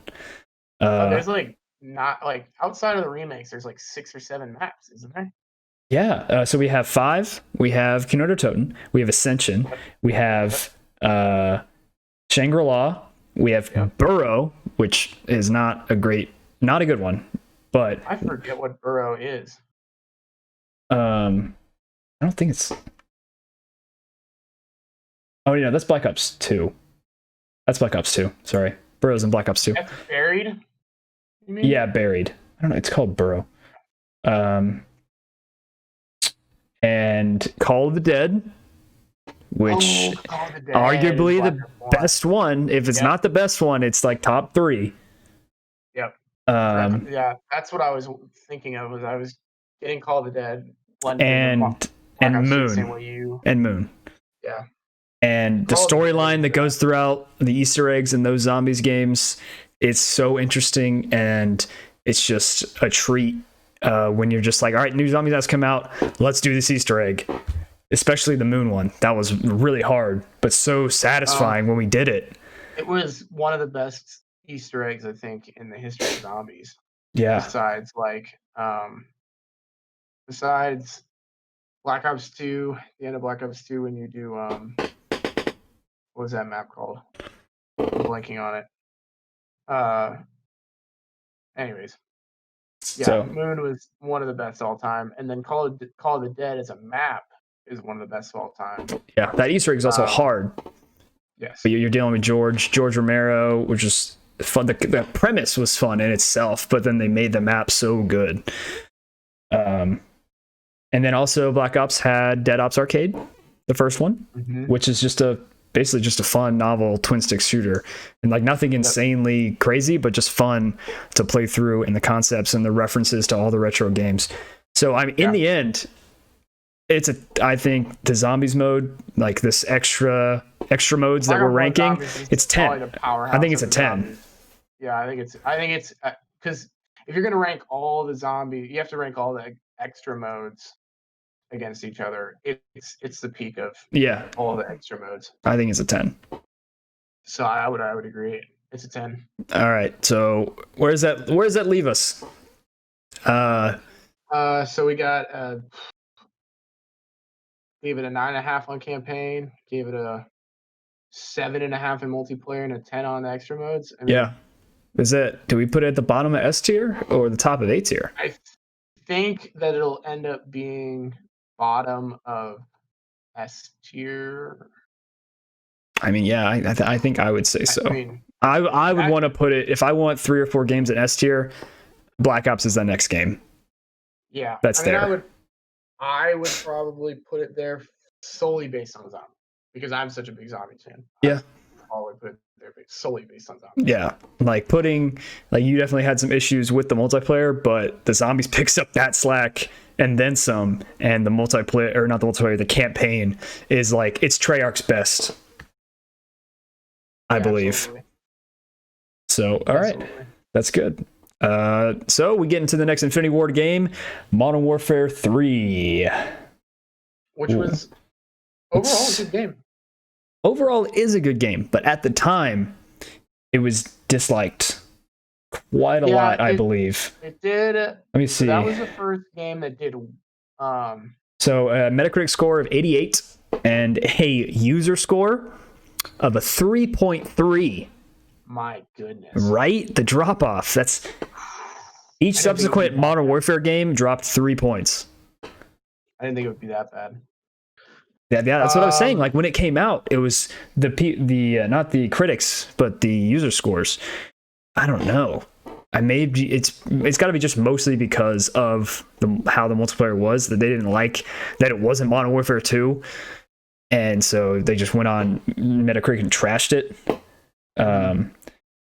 it's like, honestly, Modern Warfare 3, kind of a misunderstood game. Underrated. Yeah, I would agree with that. Misunderstood's a good descriptor of it. The biggest thing in that game that I liked was the multiplayer had a lot of unique things that got added to it. The campaign was very slept on. It's a good campaign. Yeah. Me personally, I'd still put it underneath COD 4 in terms of campaign quality. Yes, but absolutely. That doesn't mean it's bad at all. It's good. And it's like a satisfying ending. It just it starts kind of the trend, however, I would say, for Call of Duty campaigns of just being action set piece after action set piece with a little bit less substance in there, because it gets into the final boss and it's just like the crazy way that you're going to kill the Makarov at the end. And so then for future Call of Duties, they're like, oh, you just want to see a giant building blow up. You don't care about the context. That's what you want, right? Which is not the case. But it is slept on, I would agree, because you have the death of Soap, which hits hard. And very unexpected. Very unexpected, very much so. And I may have shed a tear. I'm not ashamed to admit that. And Captain Price's reaction to it, the voice acting and how they do that, where he gets angry at Yuri, is good. It's spot on. Like, you feel for it, and they have that twist they kind of throw in where Yuri has been there the whole time. You know, he was there in COD 4. Also, we didn't even talk about in COD 4 the nuke scene, which is its own thing. And if Modern Warfare 2's big moment was kind of like No Russian, or the not No Russian, if their big moment was General Shepard's betrayal, COD 4's big moment was the nuke, which is such a good scene. What did we give? Back to you being like surviving in the nuke. I know that your last breath. The nuke on its own is crazy enough, but the fact that you take control of him again to move in your last moments in this radiation zone is crazy. What did we give COD 4's campaign? 9.5. Okay, yeah, well, I can't really move it up anymore. I was like, if it was anything... Modern Warfare 2, think about Modern Warfare 2. Modern Warfare 2 has the EMP, which is essentially a nuke that explodes over That's true, and you see it. You see that from the outer space. From space, you fight in it. Everybody's confused. Your helicopter crashes because you're in it when it happens. I was going to say, if COD 4's score was any lower than 9.5, I would move it up an extra 0.5, because we didn't even talk about the nuke. But 9.5 is the highest, besides Modern Warfare 2. So anyway, back to Modern Warfare 3. You start off directly when Modern Warfare 2 ends. And you start off immediately in an AC-130, which is actually one of the only times it's fun. Did you like COD 4's AC-130? Or was it? I forgot about COD 4's AC-130. Yeah, COD 4's AC-130 was good. It was good. When you're, but it's kind of like no one talks about it. Yeah. Yeah, it's where you're like switching back and forth. And it's also a mission, a Spec Ops mission in Modern Warfare 2, which is awesome. Yep. Where you have one person on the ground and one person in AC-130. Yep. So, yes, Modern Warfare 3, it is... I remember at the time, I was so anxious waiting to play the campaign of Modern Warfare 3 because of how good Modern Warfare 2's was. Yeah. And it was a little disappointing, but it was so good. Compared to MW2's campaign, it's not as good, but it was satisfying, and I very much enjoyed it a lot. So, like, I would give the campaign a 9, honestly. Yeah, 8.5, 9, somewhere in there. Yeah, I'm good with that. I'm willing to give it an 8.5 to be a little bit more critical, to leave space for others, but yeah. I give it somewhere in there. Well, yeah, we gave Black Ops campaign like a 9, right? Multiplayer. 9.5. Yeah, okay, then it's like a 9. The multiplayer it was good, but just everyone hated it because it wasn't MW2's multiplayer. Yeah, they didn't really bring quickscoping back. They did kind of. People bitched about that. It just had a different feel. Different weight. Yeah. The guns all were kind of in a transition region, graphics wise, and it was a unique time in Call of Duty. the weapon leveling system. That was the first time that had ever happened. Oh yeah. Because before it was just like you get this many kills and then you get this many kills with an attachment. In this one, it was like you had a weapon leveling system, and then you had to do all of these special things to get different camos, to get different attachments. To you brought pro perks and back, and they all had unique challenges still, and which we forgot to talk about. Pro perks in Black Ops were literally just you buy them when you had enough currency. Oh right, I forgot that system. They had that's what the wager matches were for, the currency system, which love in Black Ops, but yeah, I didn't love it, but it was fine. It was passable because Black Ops did have the first emblem creator, and that led yes, to some that was fun. So the thing that in Modern Warfare 3's multiplayer, it was the first game with the point system. Yes, you had and for kill streaks. Score streaks, and you also had like the regular kill streaks. You could switch between them. Yes. And you had the perk master thing, the perk streak, where you could get kill streaks and you could get more perks. That was in that too. Yeah. And so you had to kind of balance like what are you going for in this game? Like in this round, are you trying to play domination? You want score streaks for air superiority, or do you want to play a longer game mode, or you want support streaks because you need to like help your team, or are you trying to nuke? Well, I guess Moab. And that was another thing people complained about. It's like, this isn't a nuke. This just kills everybody. It's not as cool. I mean, it's not as cool, but it's still hard to get. No, it's not cool, and it was even harder to get because kill streaks didn't count toward it. Yes, that's true. That's true. The perk master or whatever, I can't remember what it's called, but they used that to get those because then it just made you like super powerful because you had all the perks. Mm-hmm. So it was its own really, really unique experience, and I think that has its positives and negatives for like fans that had been playing all the games leading up to it. They were like, I don't like this. This is different. But yeah, it was different, which they didn't like at the time. It set the stage for a lot of what we see in the modern Call of Duties because weapon levels are so common. Customizable kill streaks are common. Like the way that you get kill streaks is common. The fact that they don't contribute to your kill streak is its own thing. Support streaks, you could get it from points from capturing objectives and stuff like that, and that starts to come in. And so all of that stuff that Modern Warfare 3 did, I think, it probably has the most things in it that are still used today. Yeah, I mean, I all of those older games. Yeah, I think that's probably true. So, I enjoyed the multiplayer a lot. I would give that multiplayer like an 8.5. Yeah, it also added kill confirmed. It was the first instance of kill confirmed. Fun fact. And in private matches, it had pre-made modes like Infected, Gun Game, and Juggernaut. So much fun. Yeah, so like more things on that. So yeah, I would give the multiplayer like an 8 or an 8.5. Somewhere in between there. Did they bring Spec Ops back in MW3? Yeah. So it's not memorable to me. Yes, they did. And it is not as memorable as Modern Warfare 2's. But it is there. It is there. 6.5. I don't really remember it all, which is not a good thing for its... Yeah, I don't remember it at all either. Couple missions. I remember one where you storm an oil rig in the Arctic. And there was just a crap ton of enemies to fight through. Outside of that, I don't really remember them. They also added survival horde mode in Spec Ops. You remember that? Yeah. It wasn't that fun. I'm gonna give it a 7. So 6.5. I don't even want to talk about it that much.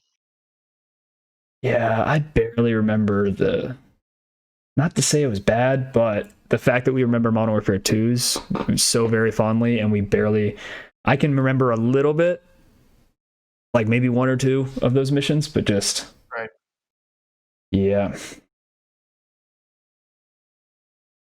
So Modern Warfare 3 definitely goes in A, I'd say. Yeah. The question is it above World at War or not? Below? Below. Yeah, I think I'm fine with that. All right, so we're on to Black Ops 2? I would say so. Mm-hmm. Black Ops 2, released in 2012. Metacritic score of an 83. A user score of a 5.7. It improved. The user score did improve, but it's exactly middle of the road based on Metacritic score.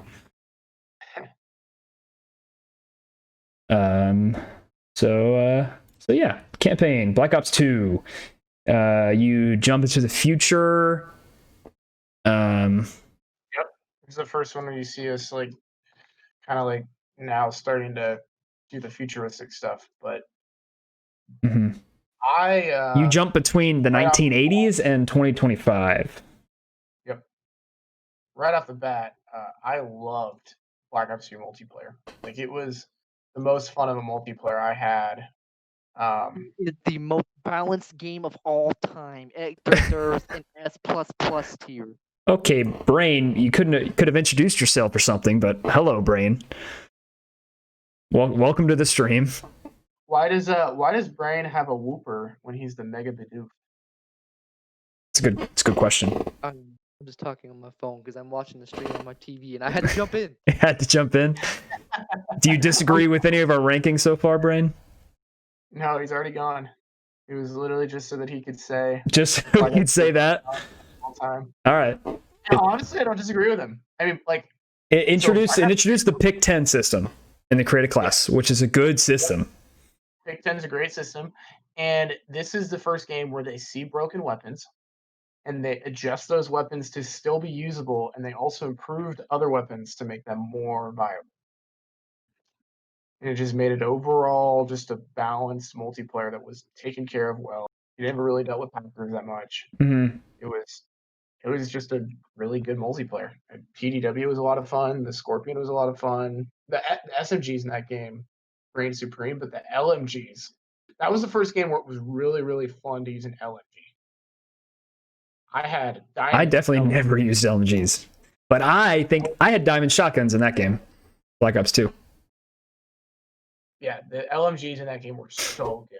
The hammer, the LSAT, the one of the many M machine guns. They were all fun.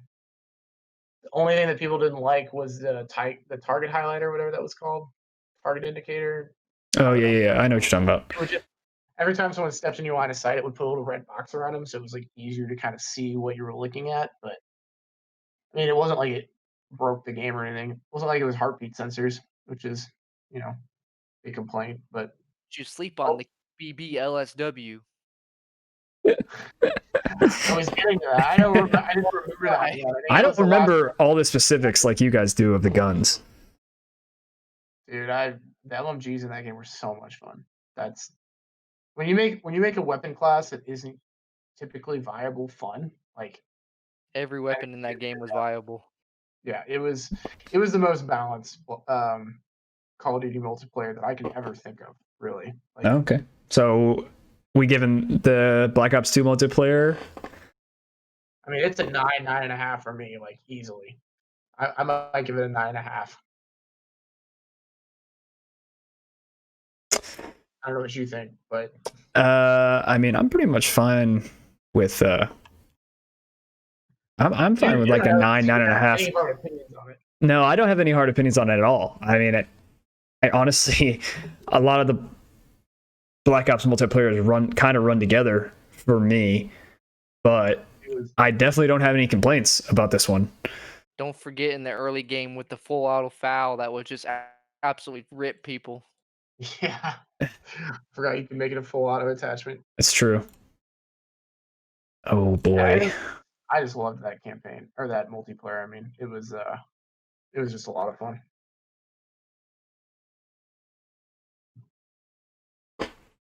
Now, the campaign in that game, it was fine. Campaign.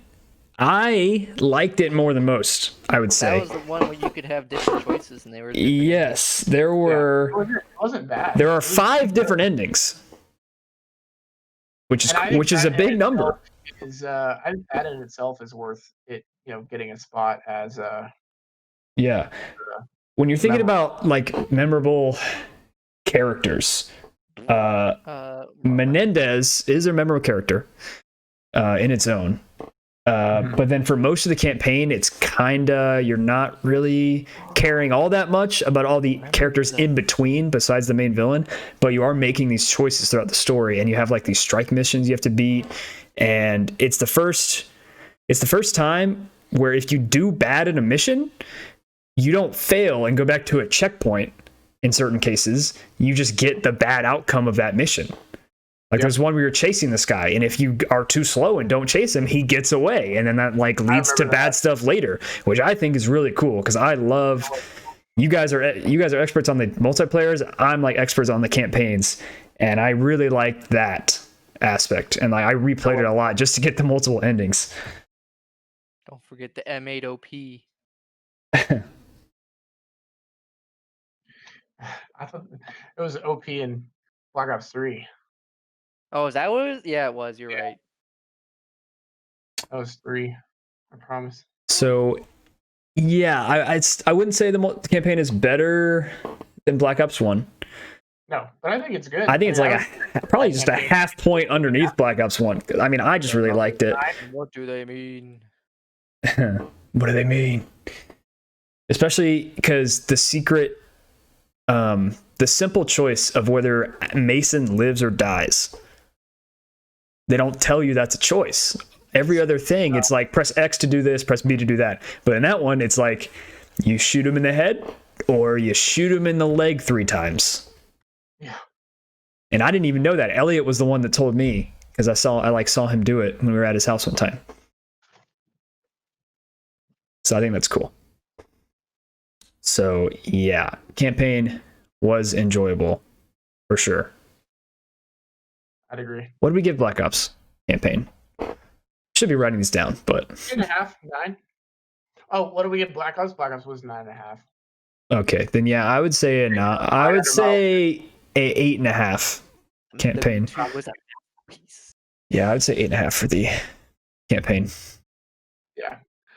So we got 9.5 multiplayer, 8.5, and then zombies in that game. Black Ops 2 Zombies was still riding high.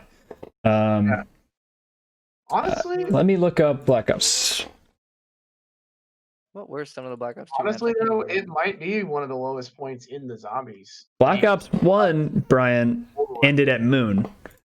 Yes. Which so we so Black Ops 2 started with the bus. Yes. Oh. Transit. What a Transit. Very controversial map. I thoroughly enjoyed it, but a lot of people didn't. Really cool concepts in it that contributed a lot to what zombies became. Mm-hmm. It wasn't like a fun map to plug in all the time, but it was a cool map. Just the way that you traversed it, and there were so many different nooks and crannies that you never would see unless you chose to explore them. So you have that, and then you have Die Rise is the next one. You have Die Rise, which I don't. Everybody else seemed to love except me. I only played it a couple times, but I think it's just meh. It used to be the go-to whenever I would play it with people. Oh, really? I see. That's the DLC. I didn't buy that. I didn't buy that one. I never wanted to play it. So I only played it like twice with you guys when I was sharing it, when I was split screening. I never really enjoyed it. John, I screwed up. I died at Grawdor. Oh no! Rip. So after Die Rise was Mob of the Dead. Good. Brain, we're doing a video. Yeah, Brain, we're streaming. Back off. But Mob of the Dead was the next Zombies map, which Mob of the Dead was great. It was really, really fun. That was my go-to from that game, for sure. That one had different endings. Yes, that is one of the best Easter eggs, for sure. Yeah, fight each other. Without a doubt. Remember when Elliot beat us? 1-on-3. Yeah, 1-on-3. But Mob of the Dead on it is a great map. Well, the one versus the one has like the fucking death machine too, doesn't it? He does. He's a lot stronger than the 3. He was very strong, and we were like, "Wait, what's happening? Oh no!" And then he wrecked us. So then we have Buried is the next map. which I think. Pretty good. That was the hardest Easter egg ever. The shooting gallery. Yes, I do remember it being very difficult. I only played it like twice, one of which was doing the Easter egg. Yeah. So I don't have that much experience with it. I thought, in general, people thought it was just okay. That was like, it was still enjoyable, but it wasn't great. But it was weird. It was it was one of the weirdest maps. Yes, it was. In that game. It was kind of. Was really weird. It's kind of a precursor to how crazy Black Ops 4 Zombies becomes. And 3. I mean, 3. And 3. Yeah, they just get crazier and crazier, and it's like the one of those. Ghosts in the house that could steal your perks. And that was the worst. Tiger Punch on that map was the absolute right. worst. The ghost would chase you. It was so weird, but so dumb. Yep. So then after Buried is Origins, which everyone likes Origins, I believe. Was fun. I loved Origins was fun, and the Easter egg was crazy when you get that ending cutscene. We also can't forget that Nuketown Zombies was a thing in this game. Nuketown Zombies was a pre-order bonus, I think. Yes, it was. And it was interesting. It was. It wasn't anything crazy. It was just. Really small, it was just a Nuketown map with zombies in it. There's no Easter egg, but it was like kind of crazy. You had like a tornado throwing perks down. But it was just kind of a fun novelty. Yeah. It was a cool map, but it wasn't like. All right, John. It wasn't something you would go back and do. It wasn't something you went back and played very often. It was like every once in a while, you're like, let's do that. Yeah. So overall, Zombies definitely not as good as Black Ops. Hold on, my God Sword shard is gone. No. What? You finish off with one of the, like, what you thought was, or am I thinking of Black Ops 3? I have a list of all of them. The last one was Origins, and this one. Yes, that's what I thought. I thought Origins was this game. Yeah, I said Origins. Oh, I didn't remember you saying Origins. Yeah, Origins was fun. It was a lot of fun. It was. Well, it's probably staves. I love the staves. Dude, I always had the wind staff. Oh, it was such a cool thing. The Easter egg was crazy. I mean, it's a top 5 Easter egg. So like the Panzer Soldats. Then you also have another Shangri-La-esque map on that game. What's it called? Which one? You have another like map that's in a jungle or something. I don't see any on this one. Tropical island. We have Origins, Buried, Mob of the Dead, Die Rise, Nuketown, and Transit. That's it. It was Black Ops 3 I'm thinking of then. Okay, well, I would say all around it has some of the highest highs and lowest lows. And to me, I don't even think it reaches as high as Black Ops 1. No, you're right. I think Origins was a fantastic map. Mob of the Dead was a fantastic map. Yes, those are definitely the top 2 maps from this game, and they're fun. And was very good. Transit was. I enjoyed Transit. That brought a lot to the game, but wasn't necessarily a fun map. Zombies. Buried was one of the most frustrating Easter eggs, but the challenge of it was really unique, and there was a lot of like mechanics to it that were really cool that they introduced. But yeah, I mean, beyond that, it's not super special. I'd probably give it an 8. Yeah, so if we're just comparing modes to modes, definitely still has the content that's like better than Spec Ops, but when it comes to zombies, it's lower than Black Ops 1. Yeah. Probably better than World at War Zombies. Yeah, definitely better. Yeah. I mean, I think so. Probably better than World at War Zombies. And also remember, Black Ops 2 introduced Grief as a mode, which is a fun novelty. Yeah. And Infected. Yep. And like zombies infected. Oh, the team game modes. You're right. Yeah, there were team game modes, and so those are just a fun thing. Black Ops 2 Zombies gets 8.5. Yeah, I agree with that. And then, yeah, I mean that's pretty much it for Black Ops. That's it for Black Ops 2. I have always felt that Black Ops 2 has earned its spot in S tier as like the end of S tier, or like like maybe like right behind Black Ops, because a lot of people would say Black Ops is better than Black Ops 2, and there are arguments to be made. It's definitely the fringe, because unlike Black Ops, where it had the best Treyarch campaign and the best zombies, in my opinion, the multiplayer was a little bit less, a little bit lacking. But then Black Ops 2 had one of the best multiplayers, and the campaign was still good, and the zombies were still good, but just not as good. So it's definitely on this fringe between the bottom of S and the top of A. If we're going to limit S tier to just four games, this definitely is the fourth. Works for me. All right. So now we get to the fun. It's time for fun when we're talking about the bad games. Welcome to the dark ages, boys. Next game, Call of Duty Ghosts. Released in 2013. Will rise up. And we will drop tungsten rods on everybody. Tungsten rods. So Call of Duty Ghosts is Metacritic-wise the 15th of 17. It has a 78 on Metacritic and a 3.9 user score, which, funny enough, the user score is still higher than Modern Warfare 3. Really? Yeah, Modern Warfare 3's user score on Metacritic is a 3.3. It's crazy.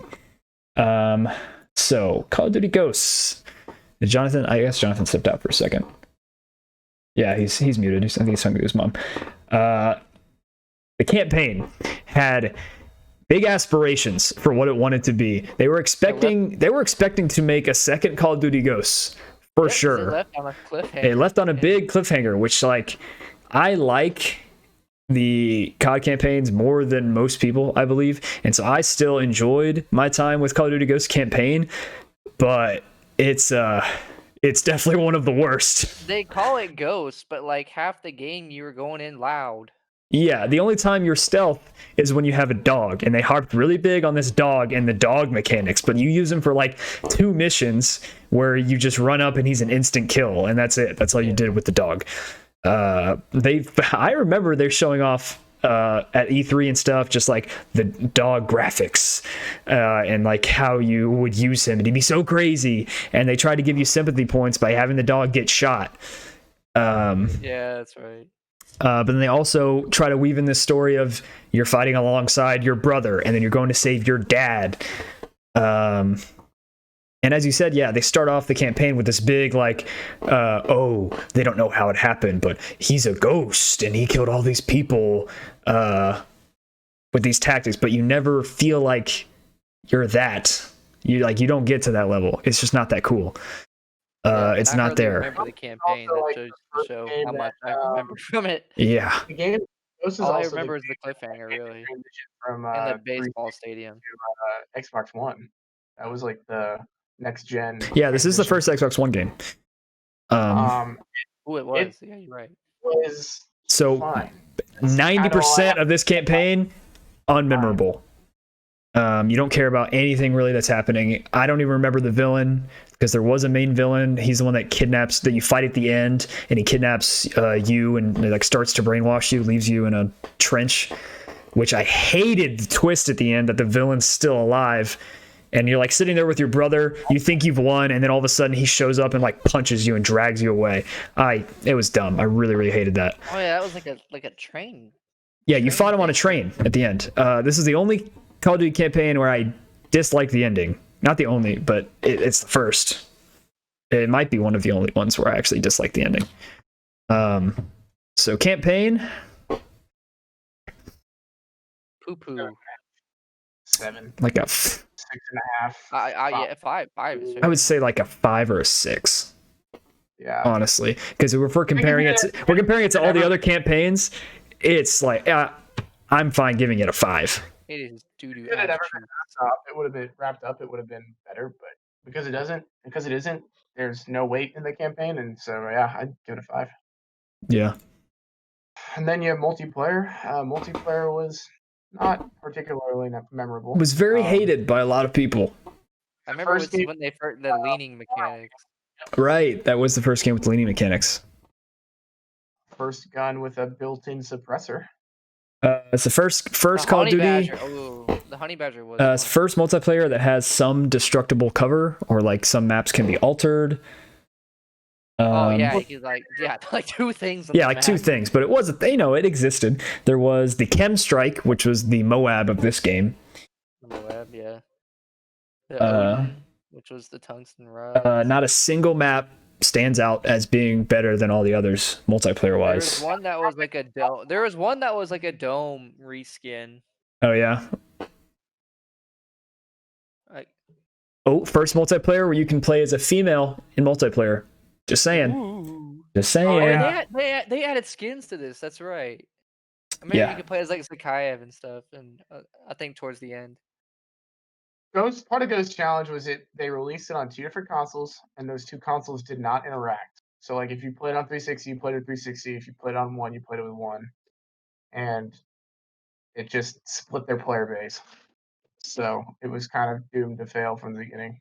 Yeah. They introduced cranked game mode, Blitz, search and rescue, which is like search and destroy, but you can be revived. I like the idea of search and rescue, honestly. Yeah, it's not bad. I remember search and rescue a lot. Mm-hmm. Otherwise, multiplayer is. Oh my gosh. Yeah, multiplayer. Below average. It's worse than all the other games we've done so far. So I guess I'm fine with the 7. I have to give it a number. I give it a 6. 6? Yeah, somewhere between there. It's down. So are we doing like if we're doing average is 5, not 7. So I don't know. It depends on your ranking, yeah. Anything below 5 is garbage, like absolute, like terrible. I completely forgot this existed until just this second. Extinction mode, which is zombies but with aliens, and it's kind of like you remember when Rainbow Six Siege, Jonathan, had that zombies mode. It's like exactly like that. Yeah, where there's like an extraction. There's like and there's 5 maps actually where you're going, you get dropped in, you have to get through until the end. Don't know if we ever beat any of those. I may have tried to. I don't think I ever beat any of them. And there's like a story, but no one remembers any of it because it's not zombies, so no one really cared. But there are different types of classes, customizable loadouts in Extinction mode. I don't remember disliking it when I played it. 6. I actually do remember playing it though. Yeah. Are you sure you remember that, or are you remembering Rainbow Six Siege? No, I very much remember Siege as a separate entity because the Siege game mode came out far later than the. Yeah, it came out. Yeah, basically the same exact thing. Yeah, so compared to zombies, it doesn't really have that much to stand on. That's what I would probably sit on. Yeah, that's 6. 6 is fine. It's about average. Based on all of those ratings, I would put it in C. C. No, I'd probably put Ghost in D. I'd put Ghost in D. D? Trash. Is it trash? Is it trash? It's one of the only It's one of the only Call of Duty games that I can remember never wanting to play ever again. I say D. Brian, what do you think? It only got one ranking above a 6. So yeah, D is fair. Trash. Now we're at Advanced Warfare, and I would like that one goes. That's F tier. Don't get me started on that game. No. Own tier at like F minus. It's F tier. I don't even know. How can I add another row?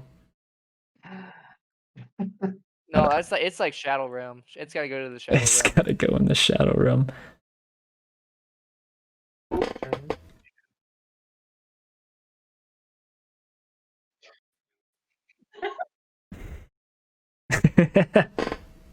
My favorite thing that this game Frick, Warfare. The best thing that this game gave the community is the press F to pay respects. Okay. Well, that's that's basically the summary of that game. Press F to pay respect. I don't want to talk about this game. Like, there's nothing to be said about it. I mean, other than the fact that Kevin Spacey will save the game. Other than the fact that Kevin Spacey was the bad guy in the game, which was a foreshadowing to real life. Kevin Spacey, the bad guy.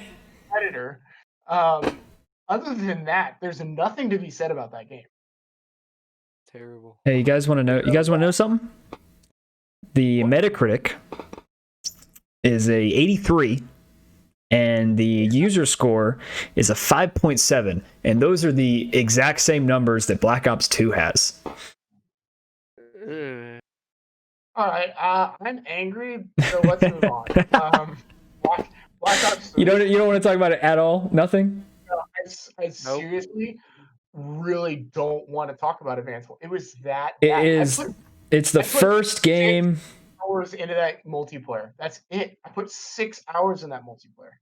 Is the first game by Sledgehammer Games by themselves. Yeah, no. Because they helped. Sledgehammer helped made MW3. They did this one by themselves. Yeah, Black Ops 3, please. Please.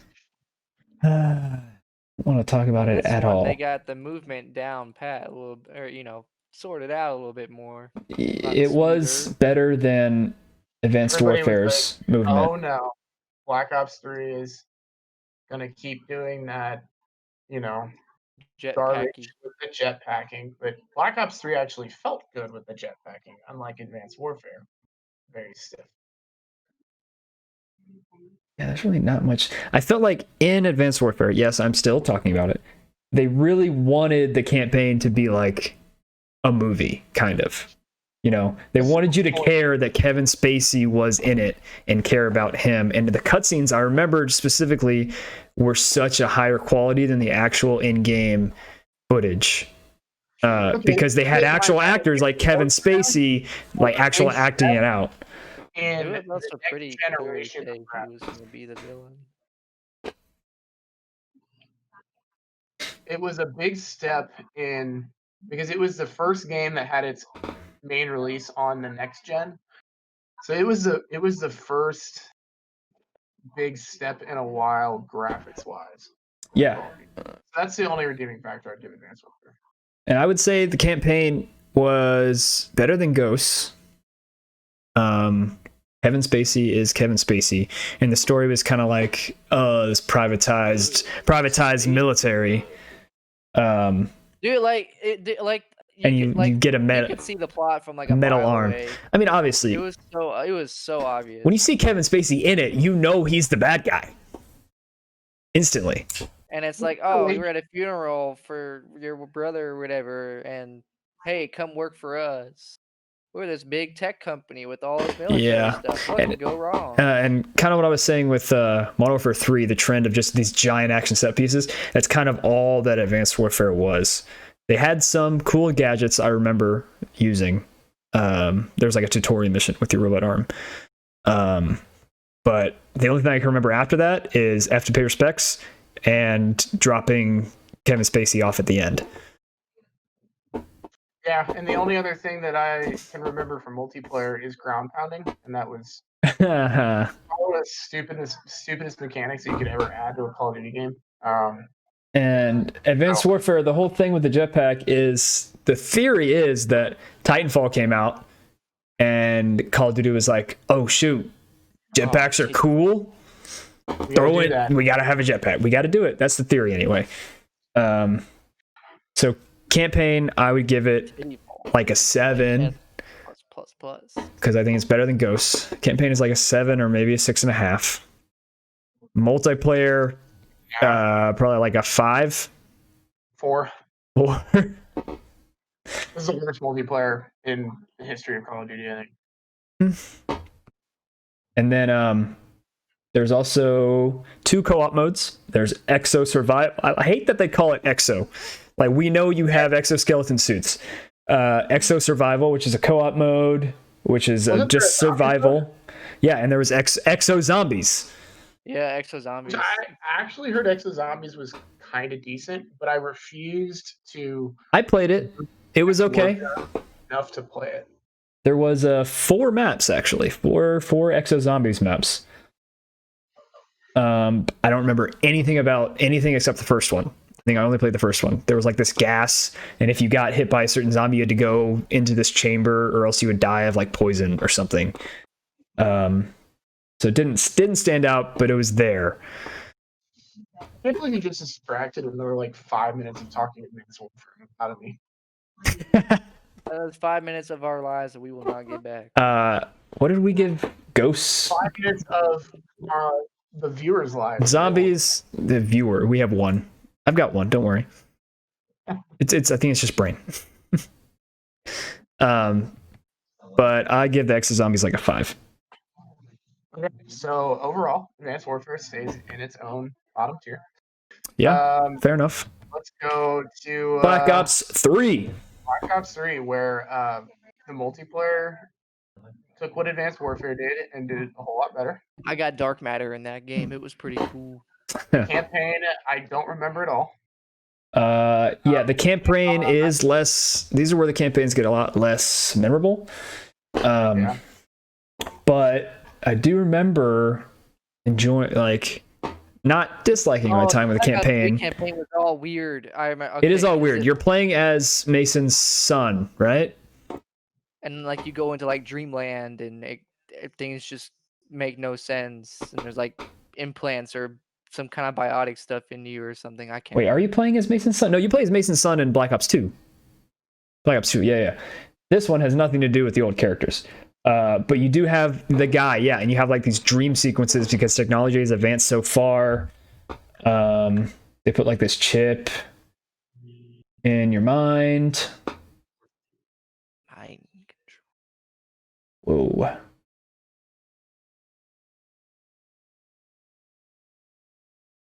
The specifics of it though, don't remember that at all. I'd have to read through. Would have to read through this. So that's the one. Oh my gosh, it's the one with the robots. There's so many robots in this game, and that's the game where you start and you lose. It's in Advanced Warfare, we lost 1 arm, and so then in this game you got to lose both arms. Yeah, you get both of them ripped off. You get both of them ripped off by a robot right at the beginning. You try to like stop them from killing you, and then they just rip both your arms off. Yeah, and so this one is a very trippy game because they have the thing implants in your mind. You can do like simulations, and they try to get it's weird. They get not philosophical, but just very mystical with how the guy, your main team in the beginning, talks about like the reality and stuff. They have the reality stone. And there's like a dumb twist where your player's been actually dead the whole time. And there's like nightmare sequences too. Yeah, like that movie. That movie had just come out a few years before, the one where the guy relives all the Total events Recall? on a train. Is that Total Recall? Where he goes back to the train and there's like a city bomber that's on the train. Is that Total Recall? Or is that the Tom Cruise? I'm not sure. No, that's Tom Cruise. I think it's Jake Gyllenhaal. I don't remember what that one's called. What's the Tom Cruise one? Oh, I know what you're talking about. That's the one where he's on fighting aliens. He like gets the alien powers or whatever. I'm talking about one where there's a guy that has to relive this like train bombing over and over again. I forget what it's called. I know what you're talking about. I think I know what you're talking about, but I can't remember what it's called either. And then so campaigns. Right, you're fighting like basically your character in the campaign is fighting a virus in your mind. Not like a disease, but it's like a virus. Oh, yeah, the computer virus. And there's like some twist at the end that never really gets resolved because Black Ops 4 doesn't have a campaign to talk about it. So yeah, better than Advanced Warfare and Ghost Campaign. So like a 6.5, maybe 7. I'm fine with 6.5. 6.5. Multiplayer. That was multiplayer was fun. I mean, one cool thing, about the campaign was that it was 4-player co-op as well, which they brought back, which I like. It was, and there was also a nightmare setting where you're playing through the entire campaign, but all the enemies are zombies, which was an interesting novelty. I remember we started that. Still stays at 6.5. Multiplayer was a much more clarified version of Advanced Warfare, I'd say, with the jetpack system. Yes, it is definitely Advanced Warfare 2.0 because the movement system was way better with like the wall running and everything. It felt much closer to Titanfall. It was smoother. It was much smoother. This is also the first game with specialists with their special abilities. Yes, it was.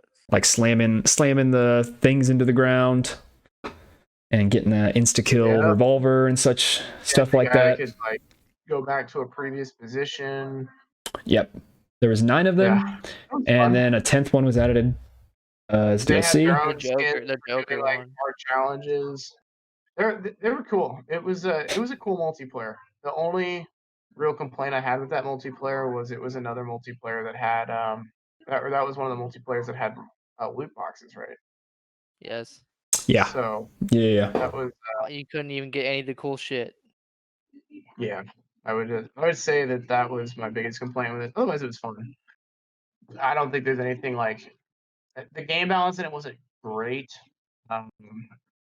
There's also a mini story going on in the background of multiplayer. If you didn't know, that was probably like the remains of what was campaign. Yeah, it's a shared narrative of the campaign where it's it's a simulation. It's a simulation for all these specialists, but then there's like audio logs you can listen to for background of all the characters. But not that exciting. I give the multiplayer like an 8, 7.5. 7. 7.5. Let's go 7.5. And then zombies. Zombies. I actually really liked the zombies in this game. Horizon Dark was really cool. This was the one that had Horizon Dark was cool. Revelation. I'll read off all the zombies maps. So we have Horizon Dark, Gorod Krovi. They brought back that Zetsubo no Shima. Very cool. Zetsubo was bad. Well, this is the first map was Shadows of Evil. Yeah, Shadows of Evil was which was good. Introduction to the Ether story. I was confused at first. I'm like, who the hell are these people? Oh yeah, it's confusing, but it's not terrible. It was actually a pretty fun map. Yeah. The Easter egg was interesting and was challenging. Wall running. Yep. Oh, but sometimes the wall running just didn't work. And you'd insta die. I remember Brain especially messing up a lot on that. So we have Shadows of Evil. They brought back every single Zombies map before it almost. Yep. Not everyone, but they brought back the original World at War maps, and they brought back Moon, Die Rise, Kino, Ascension. Yeah, all the Black Ops. I think it's all of them before it. So, but the original ones in this one were Shadow of Evil, Revelations, Horizon Drak, Gorod Krovi, and Zetsubo no Shima. I would say I like the Revelations was really cool. Horizon Drak was a lot of fun. The bows were really cool. Mm-hmm. And this is is the start of what Zombies is now. Yeah. With every character has their own elemental weapon. The Easter eggs end in a boss fight. You got to build the shields and stuff like that. Which is, just kind of how Zombies evolved. but I can't say it's better than the Black Ops Zombies modes before it. I think that the maps as a whole don't have. I think they're more consistent than Black Ops 2. I would agree. I think they're all solid maps. Like Black Ops 2 had 2 good ones, 2 great ones, an average one, and 2 kind of bad, like lesser bad ones. Right. Whereas I don't think there was really any. Zetsubo wasn't very good, but it wasn't bad, so to say. And this is kind of where it gets where I don't remember some of these maps at all. I don't remember Zetsubo no Shima that much. It was a very quick Easter egg, honestly. Yeah, it was a really short Easter egg. I think that's why we didn't like it as much. Yeah, I don't remember it at all, really. I don't remember playing it. I remember all the others. You remember the spiders? Oh, yeah. And then you could grow the plants, too. Right. I think Zombies gets an 8. Ooh. 8. It also brought Dead Ops Arcade back. Dead Ops 2 was in this one. There was no Dead Ops in Black Ops 2. Dead Ops 2 was fun. Cyber's Avenging. Sorry, Avenging. That's how it is. Yeah. I'm good with an 8. It's good. Yeah, good at 8. So I think that's all the game modes for it. I think that was everything. Yeah. I don't think there's anything else. Well, it was right in B. Bravo. I think it fits pretty well in Bravo. Probably top end of Bravo, just because it's inherently going to be more fun than the old Call of Duties. Yeah. And now we get to one of my Infinite Warfare. Was way better than it had any right to be. It was. It was good. Would roast the crap out of me for it, but I mean, we're kind of all the three of us seem to be in kind of the same boat. So Infinite Warfare, 78 Metacritic, which makes it the second or tied for the lowest Metacritic score, and a 3.7 user score. You know why it got that low of a Metacritic score is because when the trailer for it came out, the community roasted the shit out of it. Oh yeah, because people they didn't want another futuristic one, because we just had Advanced Warfare and then we got Black Ops 3.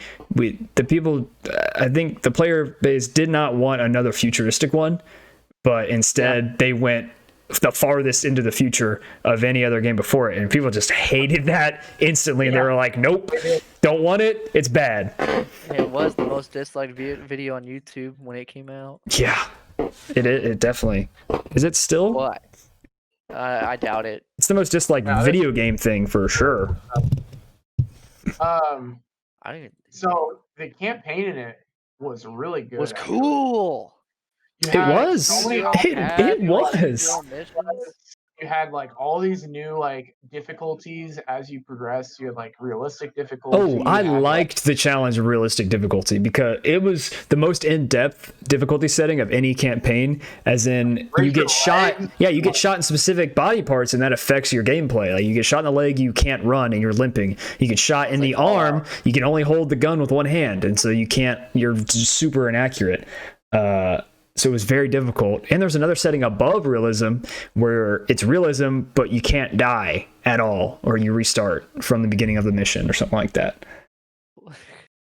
It's probably called cultural realism. Yeah, I mean, there wasn't necessarily like specific characters that made Infinite Warfare cool, but like no, you don't remember that much. It was a fun campaign to play. Like you just had like so many side missions you could do. You had like the whole command base that you were in control of that you could fly across the galaxy. Yeah, it's the biggest scope Call of Duty because it's like in the future and you're fighting for Earth, not just for a nation or anything like that.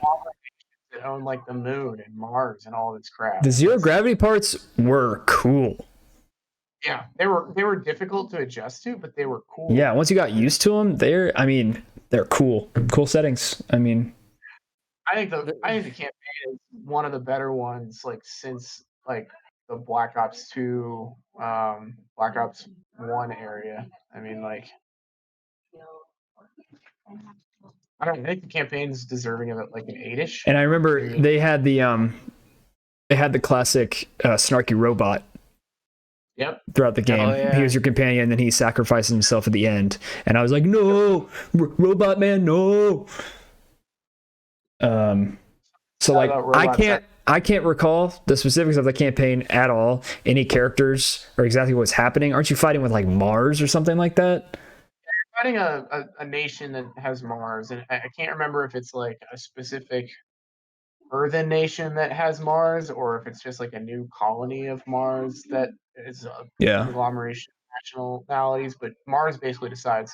Yeah, it's a hostile faction emerging from Mars, calling themselves the Settlement Defense Front. And they declare war on the Solar Associated Treaty Organization. Yeah. So it was a really cool. It was unique. Yeah, it was like basically Halo. Yeah. Very futuristic. The set pieces were huge because you're dealing with destroying spaceships and like orbital attacks. Wasn't there a space mission in that game where you fly the plane around? Yeah. So overall, while I can't say any of the specifics story-wise from this campaign, I definitely remember thoroughly enjoying it. Like, yeah, it was fun because they added a lot of new crazy things. Give it an 8. Multiplayer. So much fun, in my opinion. It had any right to be. It added like what the loot box system had in Black Ops 3 to like give you gun variants. It had that in Infinite Warfare without you having to get loot boxes. You did all these crazy challenges, or you could get them from loot boxes too, but you could do most of them from challenges by like doing the lower tier challenges and working your way up. It would just take a little while. And all of those guns had so many unique variants that were just like all had their own like fun uses and like reasons to use them. And I went back and played that game for all of Black Ops 4's life. Like I chose to play Infinite Warfare over Black Ops 4. Yes, I remember you did. The movement felt pretty good. The one thing I thought was mildly annoying was that to only get a nuke, you had to use like the nuke specific gun variant, which was really annoying. Yeah, that was kind of lame. It was kind of cheesy, but I mean, like other than that, there was a lot of weapon choices to choose from. Crazy futuristic like grenades, like Seeker and black hole grenades. There was there's a weapon different ammo types. You could have like ballistic or energy ammo. Yeah. Energy ammo balanced, ballistic could penetrate. It was I loved that campaign. You mean the multiplayer? Multiplayer was like very unique, and there was a lot of different weapons to try out. There was still the class system for characters. The characters had abilities. There was passive abilities or lethal abilities, stuff like that. It was all pretty balanced. Even if you didn't have a gold gun, like a gold variant gun, like you still had guns that were plenty capable. There was tons of attachments, tons of perks that affected the way you moved, the way the guns moved. There were a lot of unique things to it that I really enjoyed. Yeah. I mean, I remember enjoying it. I don't remember the specifics, but I definitely liked it. I don't remember what else Infinite Warfare had, though, besides those two things. There was a zombies mode. There was a zombies mode. Every game in this era had just basically a copy-paste zombies mode. Theme park? I'm not mistaken. Oh, yeah. There was a theme park. I do remember that. I played it a couple times. The characters were kind of quippy. I think it was like a lot of like young adults. It was like a bunch of like they were actors. Yeah, that's what it was. And I think it was fine. I just never got. And so basically, they're just trapped inside horror movies because they're actors. Yeah. But it didn't stand out it was your basic run-of-the-mill zombies mode at this point. So yeah, probably like probably like a 6 for this zombies. I'd give multiplayer an 8.5 in my opinion. But 8.5. I'd give the campaign probably a 7.5 because it was a lot of fun, but just the specifics just weren't as memorable. Like so as a whole, this game was better than it had any right to be from the players' perspectives, because everyone just trashed on it from the initial reveal trailer. Like no one gave it a chance. So I think it goes in B tier. I think it deserves the bottom of A. I would say top of B or bottom of B. I would say top of B is fine. Yeah, I think it's top of B. Personally, is it better? That's fine. But I think it was better than Black Ops 3. Oh, I think. I mean, it was definitely better than Black Ops 3. All right. World War II. What a mess of a game. World War II, the second game made by Sledgehammer Games. That one also goes down with Advanced on their own, honestly. And it had an 80 Metacritic score with a 4.3 user score. I don't even want to talk about it. It goes right down into Advanced Warfare. There was a point in the game where the lead director or something, that everyone was calling him out on some of the decisions, and there were some really weird decisions that were made in that game. And when Activision announced or whatever that he was moving to a different project, the game instantly improved. Like they actually started making the changes that people were asking for. Yeah, I remember they came out with a melee class, and you couldn't get unlimited sprint or increased sprint speed with it. So like it literally defeated the whole point of the melee class, because you literally couldn't catch up to anyone. Well, and then it was supposed to have the whole hub thing, free multiplayer. And that's right. And it didn't work for the first month. And oh god, yeah, that's never really worked after that either. That whole hub world just was buggy as hell. That hub world sucked. If we're taking that into the multiplayer. Oh, it goes into consideration. Yeah, it goes into the multiplayer consideration. Like the hub world on its own brings it down, because it just sucked, and the loot box system was huge in there. Yeah, it was really bad. The loot box system was really bad in that game.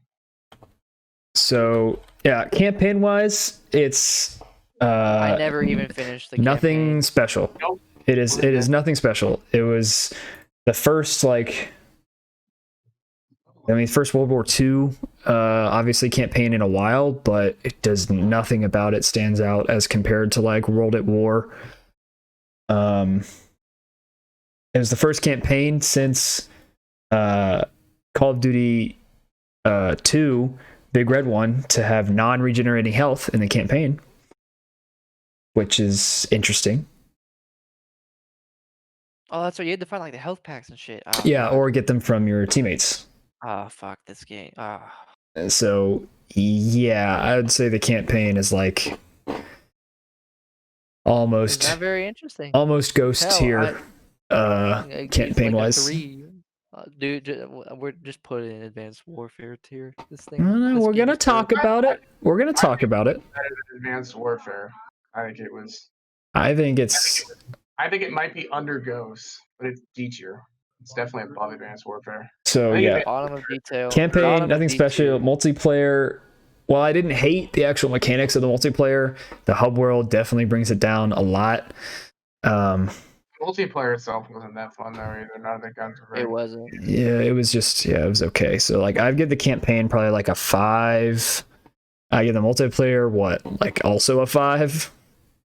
Yeah, the class system was shitty, and yeah, just this game, the only thing this game had going for it is that they were like, oh, we're returning back to boots on the ground, World War II combat, here we go. And that's really all it had going for it. Yeah, that's pretty much it. There was also another zombies mode, because as I said, every single game in this 5-year span had its own zombies mode. maybe 6-year span at this point. And it had its own co-op mode, separate from the other storyline. Did we play this at all? Because I don't remember. I thought it was actually decent. The first map was fun-ish, but it just didn't get traction. I don't even remember it. Oh right, they called it Nazi Zombies again, as like going back to. Oh, don't forget there was that like going back to the original World at War, where like you would like storm fucking Normandy Beach or something, and I don't know if you guys remember that mode or not.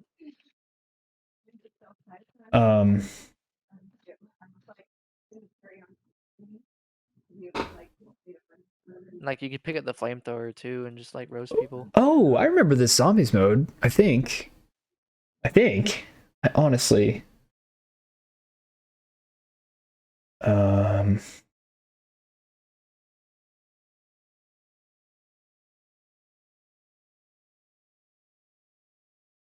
Yeah, I guess it just doesn't stick out. So it looks cool. The graphics are really good.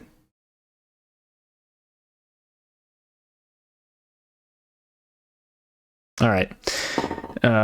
Give zombies like 6.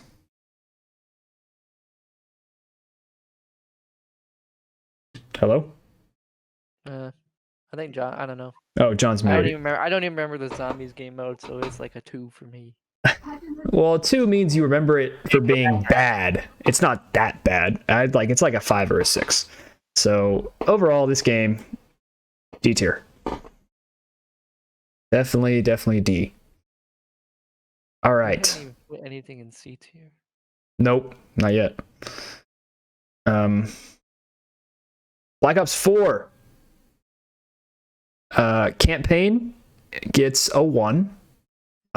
We don't. Well, there is single player content, which I will count as the campaign, and it's garbage. So it's gonna get it's a 1. So yeah, I give the campaign a 1 because it's like, if you're gonna give me a single player, give me a single player. Don't try to pass off these stupid introductory missions to the new specialist as single player and try to give me this dumb like connected story through audio tapes. Like, I don't care about that.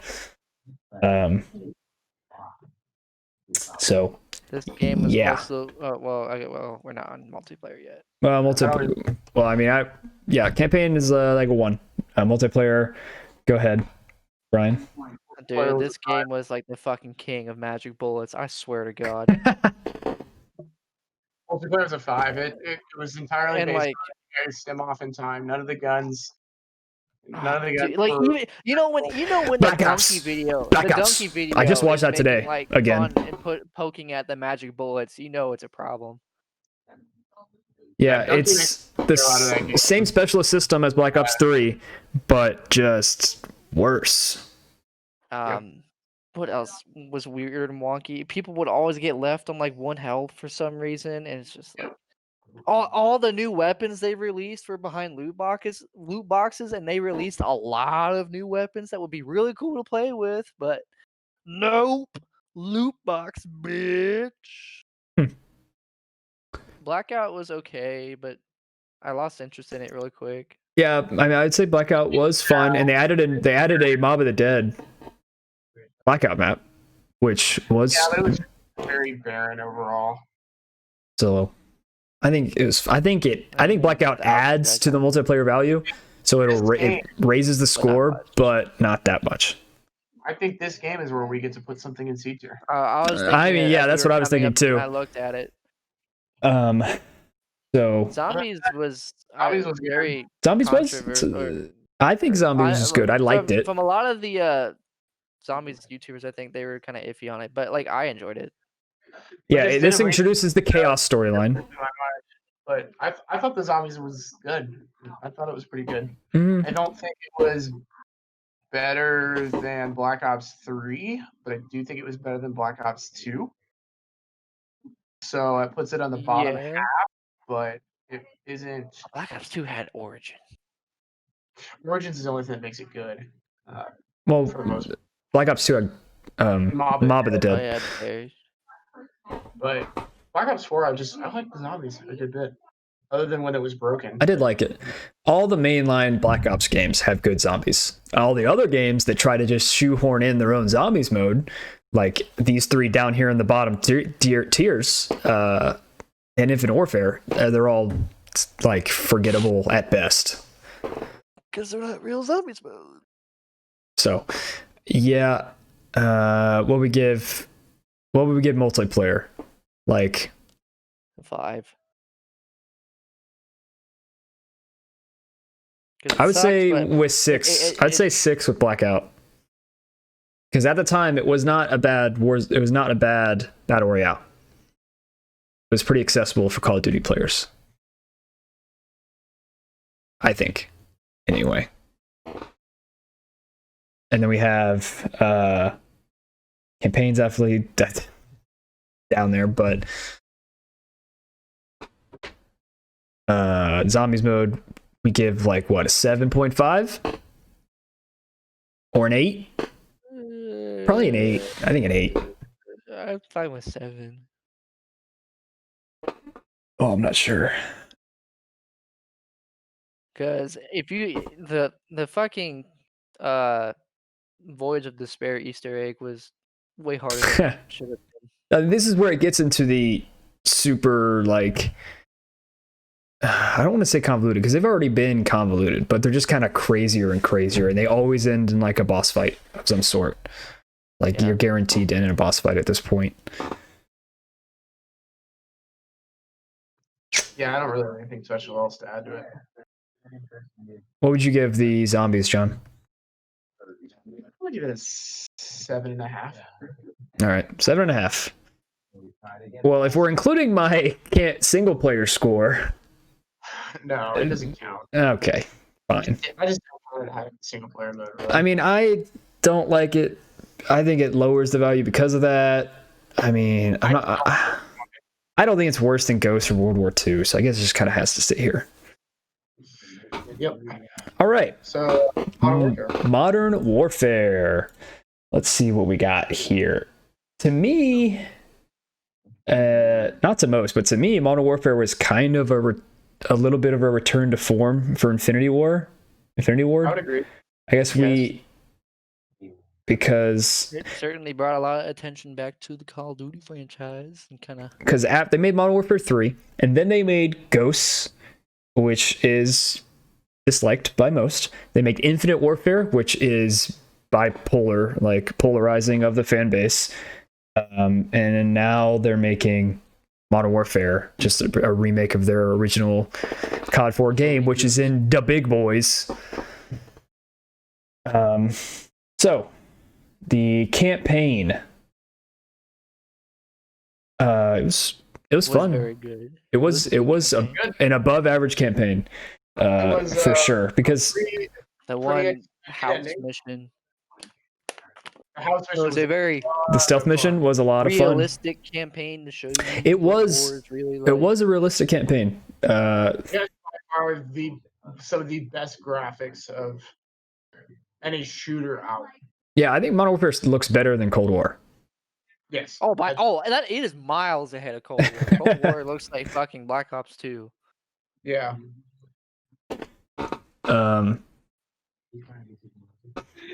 So yeah, I mean, I don't have that much to say. It's a reboot. The campaign is so.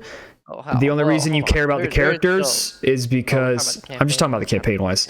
The only reason you care about the characters is because you already know them from previous Modern Warfare games. So it's fun. I liked the campaign. It's above average, but it's nothing crazy.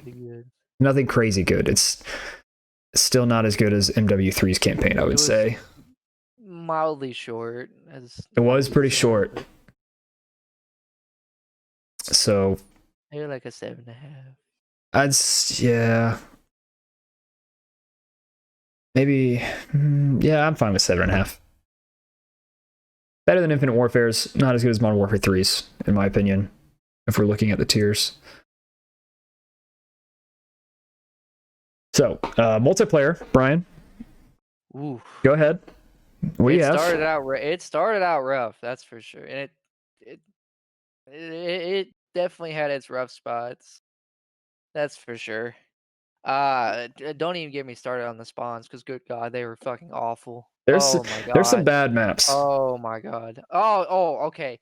Piccadilly is the worst map in Call of Duty history. Don't even get me started on that. Yeah, the maps Oof. aren't that good anymore. Piccadilly was awful. Yeah, it's at this point, and it's not just Oh here, my God. but we haven't talked about maps in a while for good reason, that there are no memorable maps for like the past since like Black Ops were the ones that were remakes. Yeah, since Black Ops 2, Even then, there's they like still had no their memorable issues. maps at all. And the only good ones are remakes.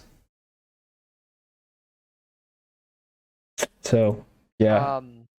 We're not including Warzone. There's a large variety of weapons and weapons attachments, which was cool. Yeah. So you could kill your weapon out a lot of different ways. Props for that. I mean, the overall feel, the weapon, how the weapons felt, how they sound, how they looked, they were all very satisfying to use. Like my god tier AK. Oh, the AK was so much fun to use in that game.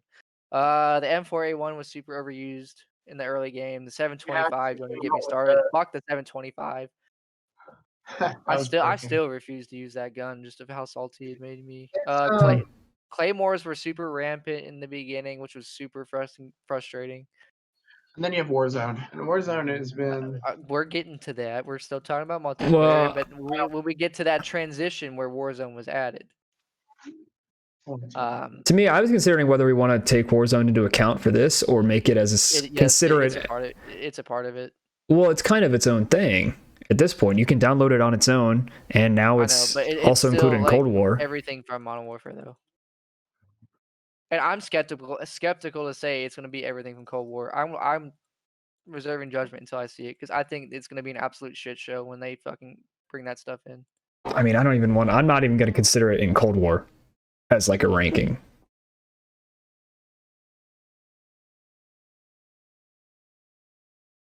Like, I know it is going to be a shit show when they come out with it.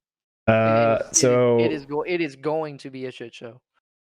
All right, so if you had to give multiplayer a number, if you're including Warzone, that definitely increases the number. Yes, because Warzone is one of the best battle royales. Warzone is a part of it. It's one of the best battle royales. The early game made it so hard to play. Oh my God. John, do you have a number? 8 for Warzone. Multiplayer 7. Brian? Multiplayer was a very nice return to form, I will say, but good God, was it fucking frustrating, and they still haven't fucking fixed it. I remember reading a lot. There was a lot of like stealth nerfs and buffs that they would never say in the patch notes. Giant. Yeah. Which is annoying, frustrating. Like, let us know what the fuck is going on here. The devs were very quiet about a lot of things. I don't know. Maybe like a 6 for multiplayer. I'll go 8 with Warzone. So multiplayer was cool, but like, good God, was it absolutely frustrating to play. I didn't have as much frustrations as you with multiplayer. I thought it was fun, and Warzone, I think, is one of the best battle royales. So I am fine giving it 7.5, combining the two scores. Like combining multiplayer and Warzone, give them 7.5. So we have 7.5 campaign, 7.5 multiplayer / Warzone, and now Spec Ops. Spec Ops is back. And it's not very good. It's not very good. It never worked. And no, it was frustrating for sure. They brought back like the survival mode, like the horde mode style, and I played it like twice. It was not fun. Yeah. And all the missions, they were just infinitely spotting enemies like everywhere around. Yeah, it's not normal Spec Ops. It's not normal Spec Ops where you're going through like basically a campaign mission, which is what everybody liked. There's like games where their whole premise is what this Spec Ops is, but it's worse in this Spec Ops. Like it never worked. There's a game, I forget what it's called. I've seen like YouTubers play it sometimes. But that's like the whole point. Is basically you pick a LMG and you're just walking through and they're just spawning hundreds of enemies before you, and all you're doing is just mowing down enemies, like moving like a snail's pace because there's so many guys to shoot down. And there was one, I remember the last Spec Ops mission that is actually fun, is cool. But all the others before that, completely forgettable and just frustrating from the number of enemies you have to mow down. So I give Spec Ops a 4. 4, somewhere there. It gives like a 3 to me, because maybe even a 2, because shit didn't fucking work. Yeah, and then Warzone I'd give an 8. I gotta run, but my numbers for Cold War are Zombies is a 5, multiplayer is a 7, campaign Cold War was a 7. I thought you hated Cold War. I like Cold War's multiplayer a little bit more now, like a 7-ish, but campaign is also like a 6.5, 7-ish, and Zombies is a 5. But, all right. See you later, John. See you guys. All right. So Modern Warfare, in the end, Brian, to me, it's like it's either average or the very top of C tier. Oh. To me. Because I think it's not a bad game. I enjoyed my time with it, did not dislike it. But is it up here or is it like here? It's like middle of B tier, honestly. Yeah, I think that's good. All right. The whole reason that I thought about ranking all these Call of Duty games in the first place, to express opinions on Cold War. So, still kind of early. What? Still kind of early to rank. No, the game's been out for like almost a month. I've had time to experience everything the game has to offer, except Warzone, which I'm not going to count, because. But there's still like more that is coming, I guess, so to say, if you want to count that in. But as it is right now, I'm ranking it like as it is right now. So when I think of pretty broken right now. Yes, when I think of Cold War, how do I put this?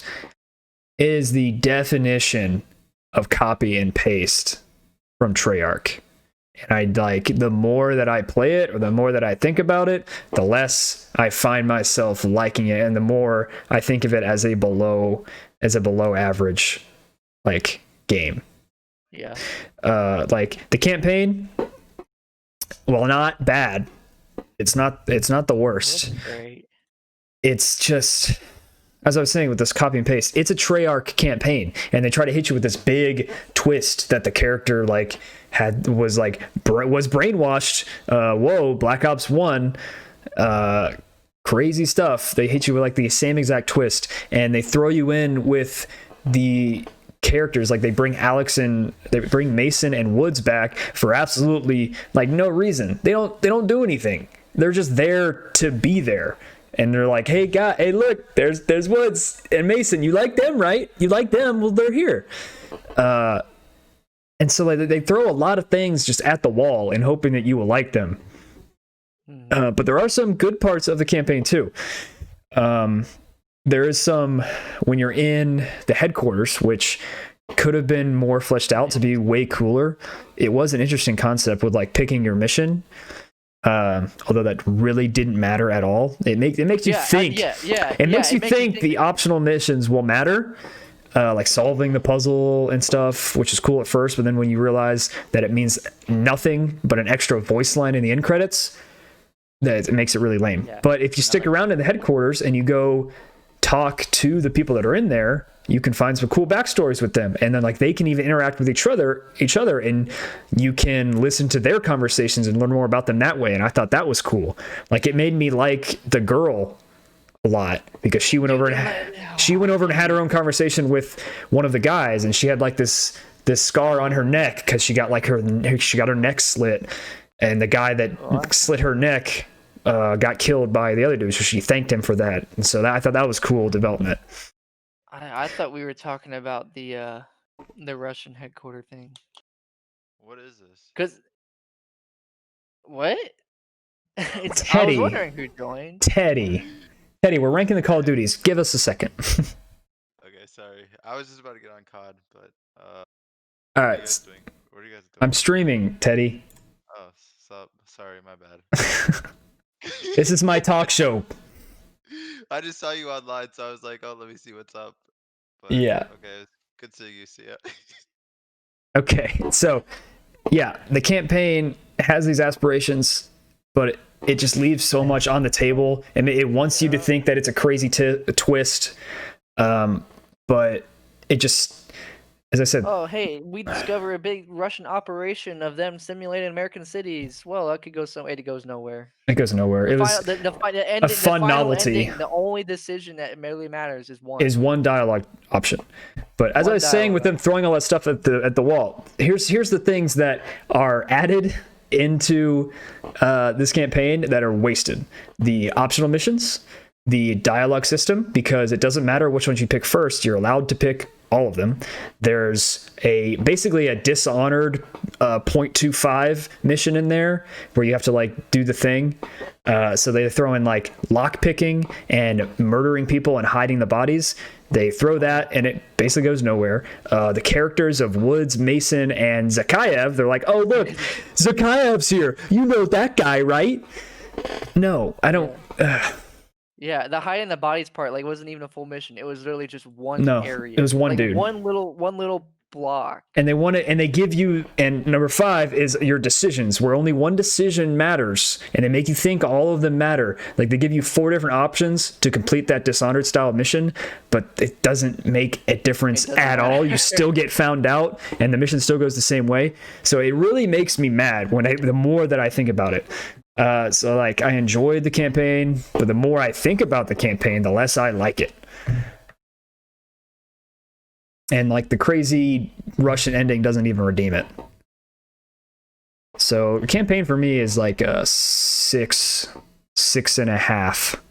Really, dude, it's like a 4 or 5 for me. Yeah, I guess maybe I give it like a 6. It's fine. Just didn't go anywhere. All right, multiplayer. Brian, what is your opinion on multiplayer? It's in a rough state right now. It definitely didn't start out great. Not that it's still terrible. It's just nah. It's just nah. Yeah, the season 1 launch is delayed. The aiming just the aim assist is busted. I agree with you now. I didn't notice it before, but then once you said something, now I notice how like rough it can be.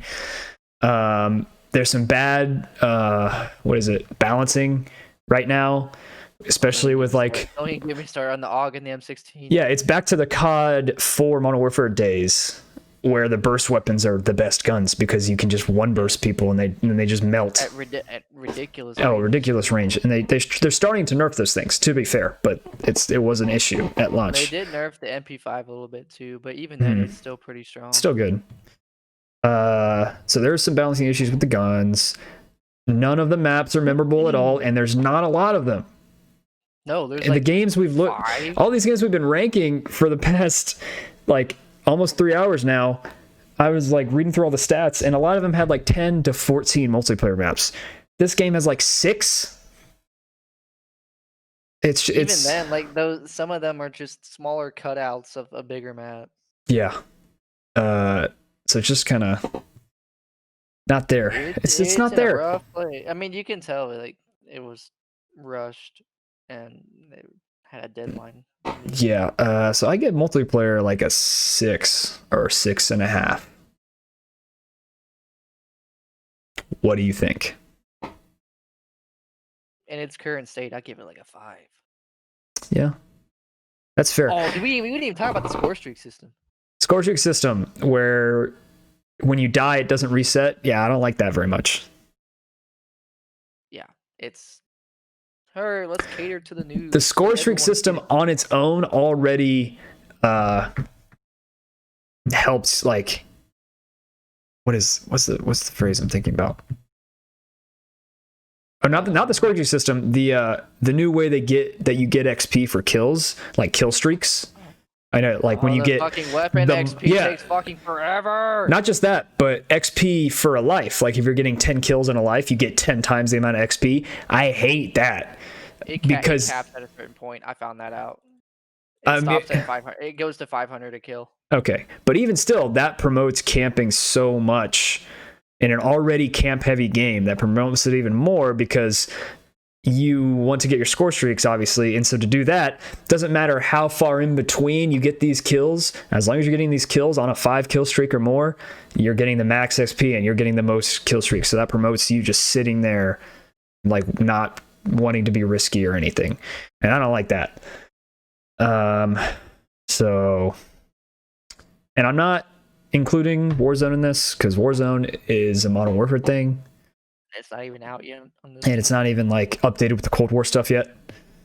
But going along with, as I said, this is the definition of a copy and paste game. Treyarch is going through the motions of what they've done with every other game they've done since Black Ops 2. Like, yeah, they're trying to balance, like there's some unbalancing, but now they're just gonna, oh hey, Nuketown's here. You like that, right? Nuketown's back because none of our maps are good. I got you $1. I got you. Ooh, I got you a Nuketown, boy. Go fetch. So yeah, this game, the more I'm thinking about it, is just more of, hey, you liked this thing once in a while, right? You liked these characters, you liked this map, you liked this mode. Well, here's more of it that we're not going to change at all. It's just in this game again. Yay! Is what it feels like. We have yet to see if they're going to put loot boxes in or not. All the Treyarch games in the past hope not have been having them, so we'll see. So that's my soapbox with Cold War. I guess we didn't talk about that in Modern Warfare. Modern Warfare was actually pretty good about that. No loot boxes, and you can just buy the skins you wanted. And a lot of the guns were really cool too. Yeah, we didn't talk about gunfight. Gunfight was cool. The gunfight tournaments. The gunfight tournaments were cool. I did like that in Modern Warfare. That does. Ground war was actually like a big team ground war. Mm-hmm. How could we forget that? So, I mean, Cold War, to its credit, added some more multiplayer modes, like Fire Team, which is basically, I mean, I can't give it too much credit because it's basically just a smaller Warzone. Yeah. And yeah. Not much else to it. Not much else to say. And then zombies. There's possibly the worst zombies. Of the mainline Black Ops series, because this is a Black Ops series game, it's the worst of the 5 Black Ops wise. Yeah. It might be better than Ghost, World War II, Advanced Warfare, and Infinite Warfare zombies wise, but it's definitely not better than Black Ops 4 or 3 or 2. Yeah. So I would give the zombies mode because, well, they made it way easier where you can create your own class and it's more cartoony.